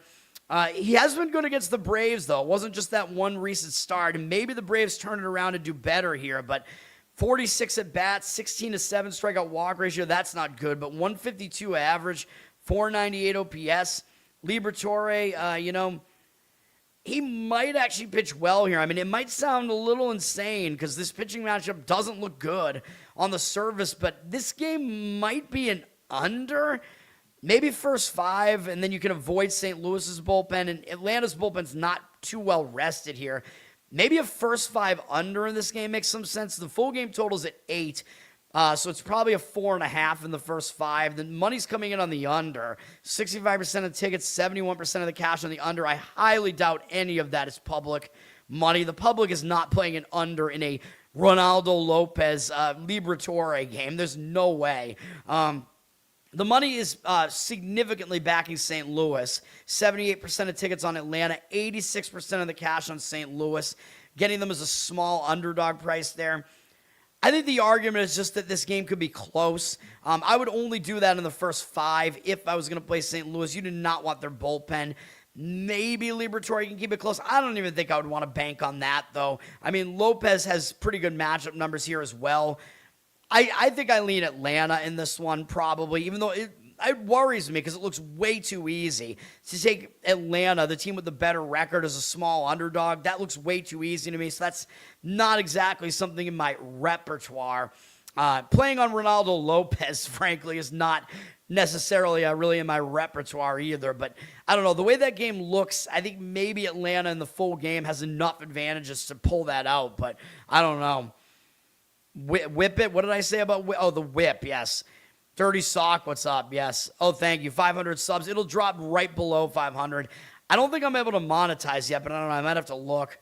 You might have to have 500 for like a certain amount of time or something so that they're sure that you're going to maintain that. But I posted on Twitter. Maybe I should keep doing that. I mean, it doesn't take anything to just subscribe to me, at least. I mean, you don't even have to watch my videos if you subscribe, but they'll show up on your recommended videos, man. But maybe you'll be interested in all this autism. Toronto and San Diego. On the surface, this looks like a big pitching mismatch that favors Toronto. And maybe it is, but they're an underdog here, and that worries me because it looks kind of easy to play Toronto here. I mean, it's not like San Diego's been playing that well. I mean, they're below 500, although I believe Toronto probably has a worse record here. Yeah, but it's only slight, though. Toronto's won 3 games in a row, though, and they won yesterday, too, here in San Diego. So it looks a little bit easy to play Toronto here. They used 5 relief pitchers yesterday. That's not good. They're an okay bullpen, but I think San Diego's is better. San Diego's seen some usage recently, but their better relievers did not really come into the game yesterday, so they're decently rested here, in my opinion. They used 3 guys yesterday. San Diego's only ranked, where are they? 12th in bullpen, but I keep saying they're better than that. I think that continues to be true. They're up against Toronto, who is ranked 9th in bullpen. I think they're not quite that good. They're an okay bullpen, though. Neither offense has been good. 27th for Toronto, tied with the Mets. That's not good. San Diego is still dead last, and the Mets have kind of left them in the dust. Yeah, that's not a good sign. And this is a pitcher-friendly park here, too, so there are numerous things that make this look like an under, and maybe that is the better way to approach this game. Toronto has Trey Savage pitching. He's good. 3.31 ERA, 1.08 whip. That's good. He's been better on the road, too. 2.36 road ERA. Should probably pitch well here. I mean, he's been pitching well recently. He's allowed 2 or fewer earned runs in his last 3 starts. That's pretty good. Really low hit rate. He's been basically unhittable. His walk rate is too high, though. That's his one issue, is way too many walks. Strikeout rate is all right. He might pitch well here, though, because he's going up against a weak offense in a pitcher-friendly ballpark, and they've never faced him before. So, again, I will say that it's an advantage to a talented young pitcher when the opposing offense has never seen him before. So, Savage, I think, does line up to pitch well here. He's going up against Walker Buehler. You know, I laugh, but maybe Buehler might actually pitch okay here. He's not great, obviously. 5.07 ERA, 1.39 whip. He's better at home, which makes sense because this is a more pitcher-friendly park. 4.06 home ERA. His opponent batting average is way lower at home. Wasn't good in his last home start, though. He got a little bit bombed by Arizona, but it was a little bit misleading. 7 runs in 5 innings, but it was on 7 hits and 1 walk with 4 strikeouts. So he got a little bit unlucky there. He was legitimately bad in the previous start at the Cubs, but I mean, I think that was one of those games where they were playing in like a hurricane in Wrigley Field. You know what I mean? It was one of those games where the total was like 13 and wind was 50 miles an hour, maybe not quite that, but strong winds blowing out there. So I'm not going to really put much weight into that. Buehler was actually pitching really well throughout the month of June. Yeah, I mean, obviously he's not in excellent form right now, but I don't know, man. I mean, I think he might kind of come back into form here in this one. His hit rate is not really that good. His walk rate is just okay. His strikeout rate is just okay. I mean, obviously none of these numbers are great, but again, he pitches better at home. He was pitching better up until those last couple of starts, and only really I'm kind of questioning both the legitimacy of both of those starts. Against Toronto, he's been good on 41 at-bats, 171 average, 618 OPS, 12-3 strikeout walk ratio. Those numbers are not bad. Yeah, I think under is probably the way to look. I mean, these bullpens are both, I think, decent enough. Maybe you got to worry a little bit about the usage, but I think the bullpens can kind of get it done here. Money is backing the over a little bit here at 8, but 50% of tickets, 74% of the cash on the over. I just don't agree with it. I think the under is the way to play that. I probably wouldn't disagree with Toronto in the first 5. I think Savage is just the better pitcher over Buehler. So I probably agree with that. The money does agree with that. 60% of tickets, 87% of the cash. That's full game on Toronto, though. As a little bit of an underdog. I think if you're playing them first 5, you're going to be paying a favorite price for them, but it probably won't be too high. It'll be a little bit of a favorite price there, but I think that's probably the way because Toronto's bullpen isn't the better one, and it's unrested. But I think Savage may have the upper hand over Buehler there. So Toronto first 5 makes sense, but I still think the under is what makes the most sense to me there. Then we have Arizona and the Dodgers. I mean, this is hour and a half just for baseball here, man. The Dodgers got bombed yesterday, 9-3. Ohtani didn't actually pitch in the game, though, so I don't know what happened there. Ohtani was supposed to pitch, and like Dodgers announced late that they were going to go with a bullpen game, so I don't know what the hell went on there. Ohtani was in the lineup, though, and he hit a home run, but then nothing went well for the Dodgers after that, but it was a spot bullpen game. I mean, that's not good, and that might carry over to this game. So the Dodgers have a really used bullpen here. They used 7 relief pitchers yesterday. The good news is if you tried to play that game and you specified that Ohtani must pitch, you were probably banking on Ohtani in some way there, and it didn't happen, so your bet didn't count, so at least that's good. But yeah, the Dodgers, this is a used up bullpen after yesterday. 7 guys. Yeah, that's not good. Arizona's bullpen is not horrible, and they use 3 guys out of their bullpen. They're ranked 5th, and the Dodgers are ranked 6th in bullpen. I still think the Dodgers are the better bullpen in general, but in this game, given what the rest looks like, you might have to tilt the bullpen towards Arizona here. Dodgers are obviously the way better offense. They're number 1. Arizona number 25, even though they broke out yesterday. Tied with Seattle for what that's worth. This game looks like a big-time mismatch in favor of the Dodgers here. Brandon Pfaadt is pitching for Arizona. He was in the minors for a while. I think they brought him back up, and, maybe he might be pitching a little bit better, but he's got a 4.84 ERA, 1.34 whip. I mean, it's a little bit weird because he's not that old, and he was a decent pitcher for a while, so I don't know what his deal is. He's been better on the road, though, 4.19 road ERA, so at least there's that, although his opponent batting average is actually higher on the road. But as you can see, I think he was in the minors since his last start against the Dodgers. That was the last start. I mean, that might not have been a start. That might have been a relief appearance, actually, but he didn't do well in his last outing, which was against the Dodgers. His last outing before he went to the minors, I'm pretty sure they sent him to the minors.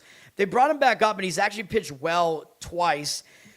He pitched against San Francisco, though, at home, and then on the road at San Diego. Needless to say, the Dodgers are a way better lineup than San Francisco and San Diego, so I don't really know how much weight to put into that. But maybe Pfaadt, he's been given another chance. Maybe his confidence is boosted a little bit by being back in the majors and having a couple of good starts under his belt.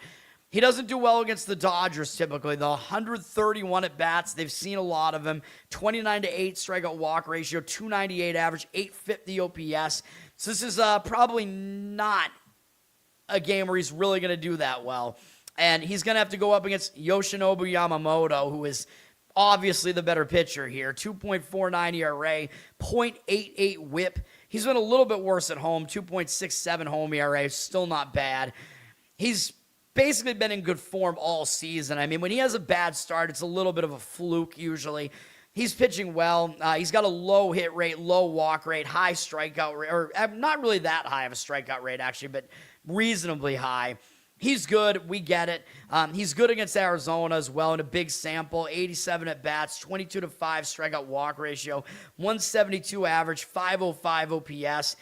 Dodgers look like they have a huge edge here in the starting pitching. Maybe not so much in the bullpen. You got to pay a massive price if you want the Dodgers here, though. They're minus 270 something here.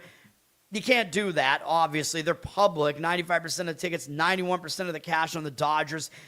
If you really want to play the Dodgers, I mean, I think you should just focus on the starting pitching edge and find some way to do that. Maybe like a Dodgers run line in the first 5, but the price is so high. You're probably laying like -1 run in the first 5. It's an option, and maybe it's one of the better options in this game because I would not want the Dodgers bullpen here. The money is backing the over. I don't know if I see that. I mean, another way to play this, I mean, you're going to lose the edge that you get with Yamamoto, but another way you could play this is to play Dodgers just to go over their team total and just wail on Brandon Pfaadt. I mean, you could do it that way, and the Dodgers should bounce back to some extent here. If you do that, you're probably needing to score 6 runs, though. So, obviously they're capable of doing that, though. Maybe that's the way. Maybe that's the best approach. Because you could look, Arizona team total under, but I would worry about the Dodgers bullpen giving up some runs there. Yamamoto should hold up his end of the bargain. So maybe if you find a book that gives you the real granular option of Arizona under their team total in the first 5, you could do it that way and just focus on Yamamoto dominating them. But there really aren't great options to play that game, man. It's just the way that it is when there's just an obviously huge mismatch. Oh, well, thank you. Thank you for getting me subscribers there. Any way that I could do it, man. All right, we got some WNBA here. There are actually a couple of interesting games here. The big game is the big ABC afternoon game between New York and Minnesota, which is probably the best team in the East against the best team in the West, even though Minnesota did not make the Commissioner's Cup final. They probably didn't give a shit about it. Minnesota is still without Collier, who is looking like she's supposed to be back soon, but it's not going to be in this game. You got to think Minnesota's showing up with focus here because they did just lose in New York by double digits back on July 3rd. So they may have some adjustments to make there. They just had a pretty bad performance against Connecticut, really twice. Kind of explainable in a return home spot coming off that big game against New York. They did not play well against Connecticut. Lost the game. Bad. Connecticut's a really bad team. I thought Minnesota would bounce back and play better on the road after that against Connecticut again, and they did win, although they didn't cover. I think they probably were just looking ahead to this game. They're coming off a couple of really ugly performances, man, so you got to think you're going to get Minnesota's best effort here. In revenge, quick revenge. This is a big game for them. Maybe they even, in the back of their minds, want to prove, like, hey, we could have been in the Commissioner's Cup final, especially because New York won it against Vegas. I think Minnesota might be thinking, well, if we win this game, we'll prove that we're better than Vegas, too. You know what I mean?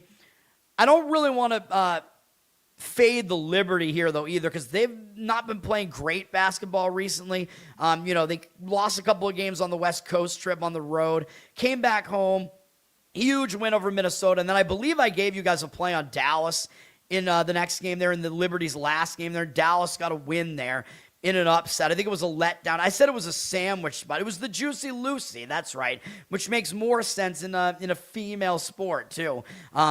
Because that's what you want. You want these WNBA players to be gushing their cheese all out into your mouth. That's what you want. I'm going to get banned, man. Probably not. YouTube probably allows that. They allow degeneracy. But yes, the Liberty could be in a bounce back spot because they lost to Dallas as a pretty big favorite. I mean, that wasn't good, obviously.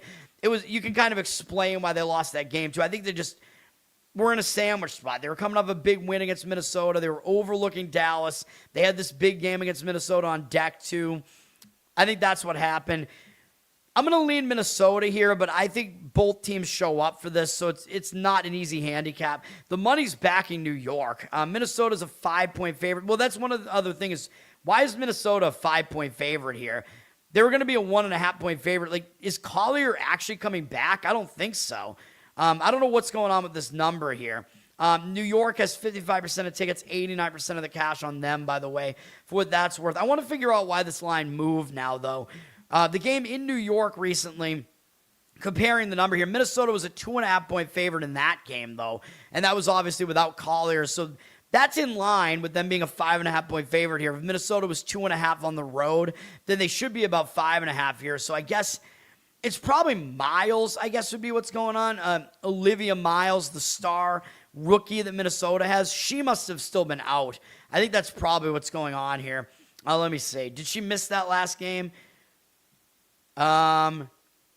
Yes, she did. All right. So I think that's what's going on. Miles, she might be back in this game. Let me see. What's the news on her? We don't have any news on that. I think that's why, though. I think she's coming back. So that actually makes me not like Minnesota as much. Like the spot makes me think Minnesota at the -5.5, but I think Miles, coming back, it's going to be the reverse injured player theory. You know what I mean? Even though she's a rookie, she's one of their best players. She's going to be rookie of the year, whatever. So I think because that's going to skew the number a bit, and Minnesota got used to playing without her a little bit. I always talk about reverse injured player theory. She has to work her way back. The team has to get used to their roles against that. Actually benefits New York a little bit in this game. So, yeah, I'm not going to play this game. A game where both teams are going to show up and under seems to make some sense at 172.5. The total hasn't really moved at all. Actually, it's moved up a little bit in some books, but the the tickets look like they're all over the under. It looks like the public is playing the under, which makes no sense. The public doesn't play unders, but a game where you have two pretty good defenses that should focus on defense in this game seems underish to me, but the market read looks like it's playing the over, so I don't know what to think about that. Portland at Atlanta, we get into some mismatches here.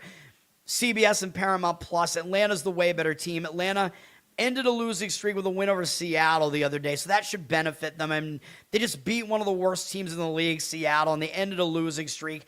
Most of those losses were on the road. 3 of the 5 were against Golden State, which maybe they don't match up well against Golden State. Golden State's a pretty good team, so I'm not going to put much weight into Atlanta's bad losing streak. I think they're a pretty good team, and I think they're in a good spot because ending a losing streak a lot of times will give you new momentum moving forward, and they do not have any big games upcoming, so they might just show up here and win the game, They already did win in Portland, though, by 20 points, so they also might take Portland a little bit lightly this time. So a concern if you're going to try to lay a ton of points with Atlanta here. Portland, they're not really that good, really. I think these expansion teams might start showing a little bit of weaknesses because I think, even though these teams need to develop their chemistry, right? Like these expansion teams, they go through an expansion draft and they wind up with players that aren't used to playing with each other, which is bad because they have to gain chemistry. But on the other hand, teams have never seen these teams before. These are new teams, so the opponents actually are at a disadvantage early on too because they don't know what these expansion teams are going to even do. You know what I mean? So that's a benefit to them. So I think maybe that's why these expansion teams looked pretty good at the beginning of the season, but I don't think either of them are that good. Toronto really blew their game yesterday against Dallas. Toronto, I think, was winning that game in the fourth quarter and lost the game. I don't know what happened there. Anyway, Portland, they're coming off a pretty big performance against, well, not really, actually, against Vegas. I think they only lost by 8, but I actually think they were losing most of that game by a huge margin.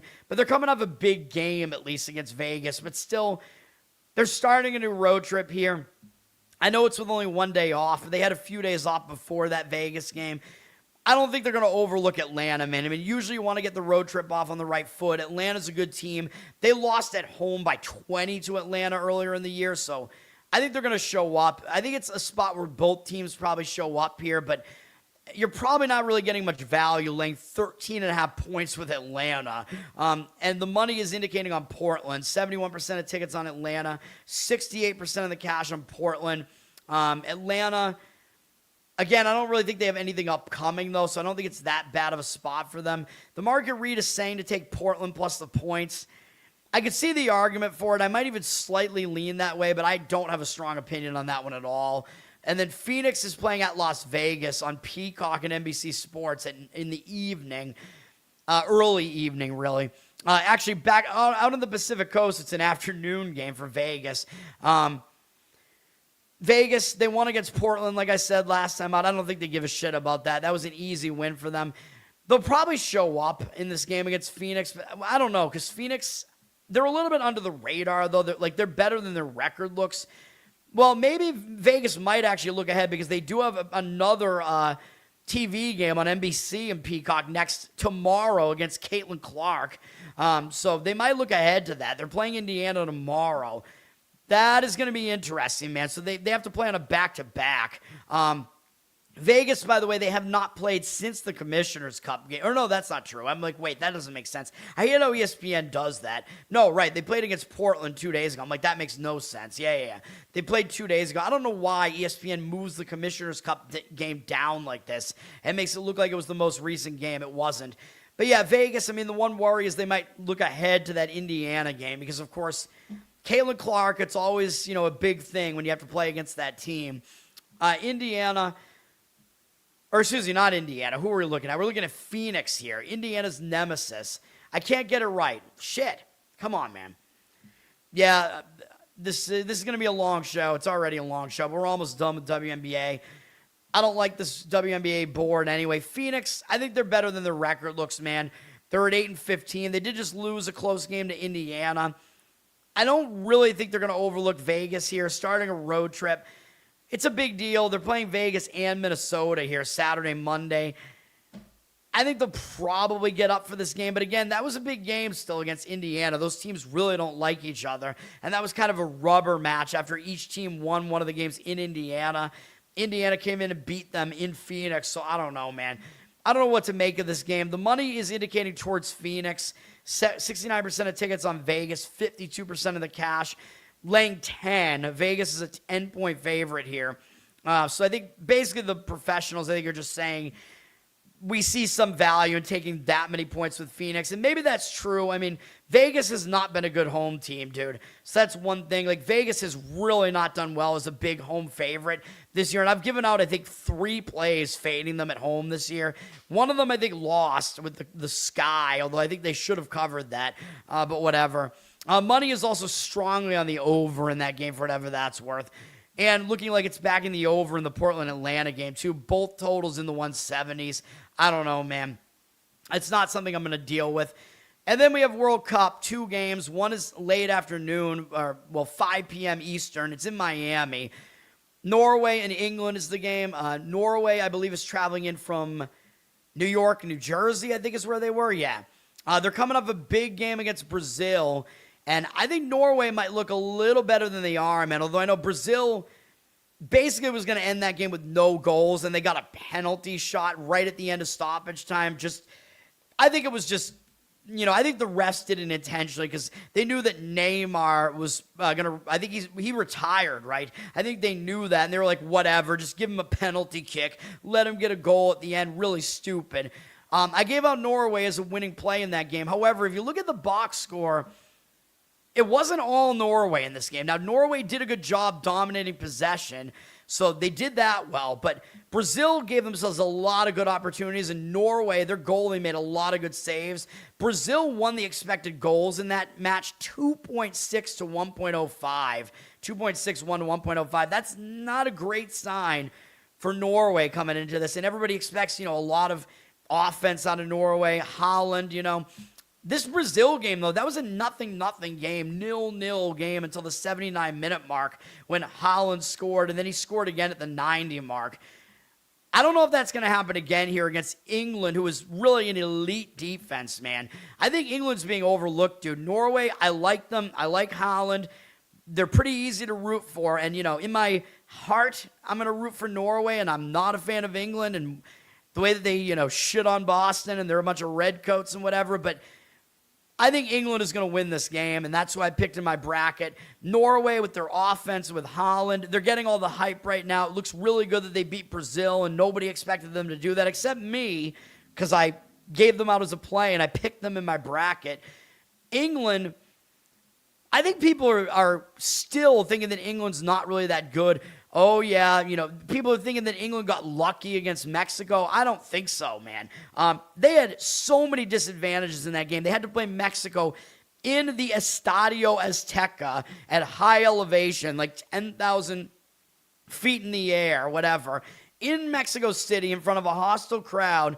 And England, did a good job just taking the game. England went out to a 2-0 lead. And then when it was 2-1, they came back early in the second. Harry Kane he did get a penalty kick. I will give you that. It was a penalty kick. But England, 3-1. Yeah, I mean, they did a good job early on in that match. England was dominating that match until they got more disadvantages. They got red carded. Kwanzaa, not the fake holiday, but Kwanzaa got a red card, which, by the way, means he's not playing for England today. That's how it works. If you get red carded, you're suspended for a game, which is stupid, but at least he's not one of their top tier players here, but he won't be able to play. But they don't have to play the match down a man though, right? He's just not eligible to enter the game. And then Mexico got a penalty kick right after that too. So Mexico got a penalty kick as well. So there were a lot of things that were kind of handed to Mexico in that game, and England overcame all of it and won. Now, my worry would be how tired is England going to be after that? Because I think they played that game later than Norway did. England is having to come up from Mexico. They're playing today in Miami. Having to change elevations here. That worries me a little bit, although I like England in this game. I think they're the better team. I think they're going to win. England, by the way, I mean, you can see that Mexico wound up winning the expected goals and possession in that game. That was because they swung all of that after the red card. England had to play they basically had to play, they did, including stoppage time. They had to play 40 minutes down a man in that one, and they still won. So I think because they were down a man, that shifted some of the stats towards Mexico, which otherwise wouldn't have happened. Because when England was at full strength, they were winning that game statistically. I like England in this one. I think they're under the radar. I think Norway, I thought Norway would be a public side, although I looked at Action Network, and England actually is more of the public side, and Norway appears to actually be getting some of the sharp money. I don't think I really buy it, though. I think if we're going to play this game, I think I would play England in some way. Now, they're minus 105 to win in the first 90 minutes. You could play it that way. They might be able to get it done in the first 90. It's a reasonable price at minus 105. You could also play them to advance, but what's the number you have to play on them to advance? Let me see. It's actually not that bad, I think. Hold on, let me see. To advance. No, it's minus 200. I mean, that's a bit bad, I would say. Yeah, I mean, I don't know. I think if you play this game, because I do think England's going to win. Whoops. Yeah, I think you just play them at minus 105 in the first 90. Maybe they'll get you there. Maybe they'll win without it going into extra time, man. I think there's a reasonable likelihood of that. That's the way I would play that game. I'm not going to do it, though. I do think it's going to be lower scoring, too. So, I think this is going to be a very popular, both teams to score bet here, where everybody's just going to bet that at minus 150. Even though public doesn't usually lay prices like that, I think that's going to be a very popular play, both teams to score. I don't know if that's going to happen here, man. England, they play really, really good defense, man, and it might be able to stifle Norway. I mean, Norway, they have not played a defense like this. Brazil is pretty good. Brazil is the best opponent Norway's faced so far. And yeah, that's impressive. And it's probably actually better than anybody England has faced so far. England, they faced... the best opponent was probably Croatia. So that does worry me a little bit that Norway is a little bit more battle-tested. Although remember, Norway didn't play any of their starters against France, because France was actually the best team they faced, obviously. But Norway's starters didn't play in that game. So do what you want with all that info. But I lean England, and I would probably play it in the 90 minutes if I was going to play that game. I think England is going to win. I have them advancing in my bracket at least. Yeah, I like Holland, but yeah, I think, I kind of want my bracket to do well and to be right as well, though. Argentina and Switzerland, I'm going to give out a play in this game. I'm going to do it one more time here, man. Because I just don't buy any of this. Like, so many people are talking about how bad Argentina is because they didn't look good against, Cape Verde, and then against, who did they play in their last? Egypt, I think. I'm going to counter that. Like, if you look at the stats in those games, I gave it a play on Argentina, I know. If you look at the stats, Argentina played way better than what it looked like on the scoreboard. So I think Argentina is going to win this. I actually think they're being undervalued. I'm going to just give this out. Argentina to win the game in the 90 minutes at minus 140. I thought it would be a higher price, dude. I really did. I thought it would be like minus 170. Switzerland is pretty good, and they're better than Argentina's previous two opponents, but I'm not buying it, dude. Argentina, I still don't think they're going to really have that much of an issue here. And I believe Switzerland, one of their best players, I'm pretty sure, is out for this game, if I'm not mistaken. I forget who it is. Let me see. Is there any news here? Let me look at who's on their squad. Let me see here.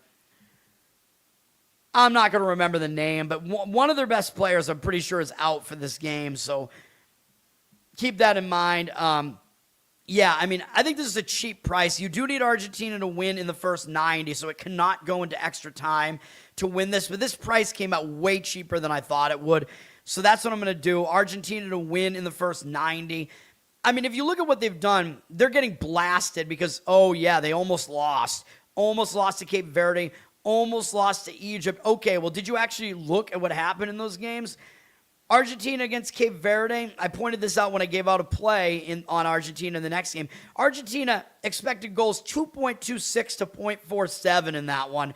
They had twice as many shots on goal, double digits, and 64% of possession. They dominated the game. They should not have even been close to losing that game, okay? Same thing, Argentina against Egypt, very, very similar. Look to these stats. They were down 2-0. It was bullshit. Look at the stats in this game. 2.84 expected goals for Argentina, 0.89 for Egypt. This is, again, it's completely misleading. They won the possession battle pretty significantly again. They had more than 3 times as many shots on goal, more chances. They were the better team in the game, the better offense. Again, 2 very misleading results that also should kind of scare Argentina into some real focus here because they have to face a real opponent now, okay? I know, it's not Cape Verde or Egypt anymore. Sorry, but they know that too. They're going to step up their game to face Switzerland. And really, I think Argentina lucked out getting to play Switzerland here in a game where Switzerland, by the way, they're having to travel from Canada here, I think, down to Kansas City. So that's a little bit of a disadvantage. Coming in from Vancouver, I mean, I don't think that's that great. And Argentina, I believe, is only coming from Atlanta. I think that's what it is. I'm not going to look. I'm pretty sure that's right. So I think Argentina's travel spot's a little better to get to Kansas City. And I think Argentina got a good draw here, man, because I think they wanted to avoid Colombia. I think Colombia is better than Switzerland is. Switzerland pulled off the upset there. Colombia was the favorite in that one. Switzerland won on penalty kicks. So Switzerland is coming off a dramatic finish, dude. Like, I know Argentina's was dramatic too, but still, Argentina won this game in regular time, right? Like, Argentina they got a scare. They pulled it off. They won in regular time. Switzerland had to play extra time and go to penalties and have a dramatic finish to upset Colombia. So they're coming off an upset, whereas Argentina's coming off a big-time scare as a big favorite. So, yeah, I like Argentina. I think we're getting a pretty good price here. One other option here is I was surprised that this number was so cheap. You can play Argentina over 1.5 goals in the first 90 minutes in this game. It needs to be in the first 90. You can get that at like minus 105. So that seems like a really good approach in this game, too. Play Argentina to score over 1.5 goals in the first 90 minutes of this. Switzerland's a good defense, but I think Argentina probably will be able to accomplish that too. But I'm just going to go with them to win in the 90 minutes. I think they're going to do it. They've played a lot better than what we've seen so far.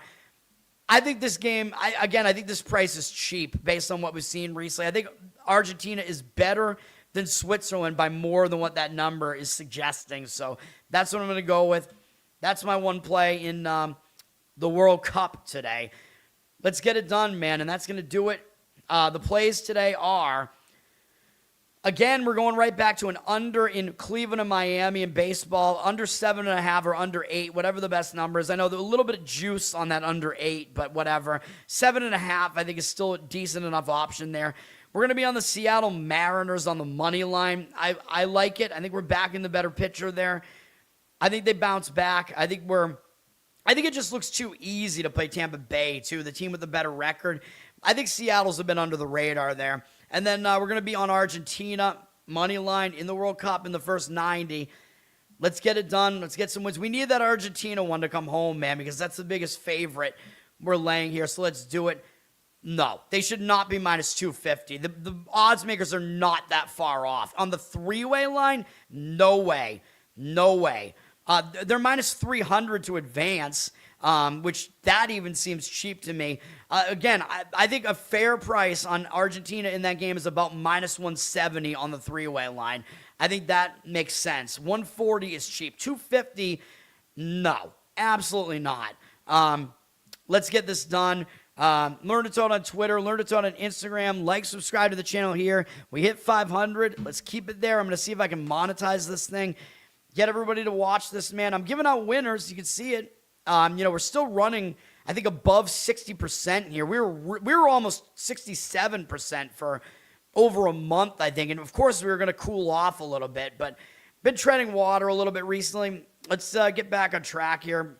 Go on another heater. Come on. Listen on audio as well. Apple, Spotify, Spreaker. Check it out. Covered in Uke on YouTube. I did do a Uke cover yesterday, but my voice is still not really doing it, man. I don't know what to tell you. I mean, again, a lot of it is because I'm doing this show. I don't know, man. I gotta just lower my voice here. I need an actual good voice monitor so I can hear myself, and then that will let me lower my voice a bit. I gotta figure it out. What else do I have to plug here? Covered in Uke on YouTube, patreon.com/LearnToToad if you want to support me that way. I can't really do the requests right now because most of them are going to involve my voice doing something I can't do right now. And Losercast every Tuesday night. New York Giants G-Spot podcast should be back at some point. I'm early today, I know. I woke up a little bit early. I also got to get out of here. I'm not going to be around. Let's have a good Saturday. Let's get wins today. Peace. But don't you go quiet, don't you fade from the floor.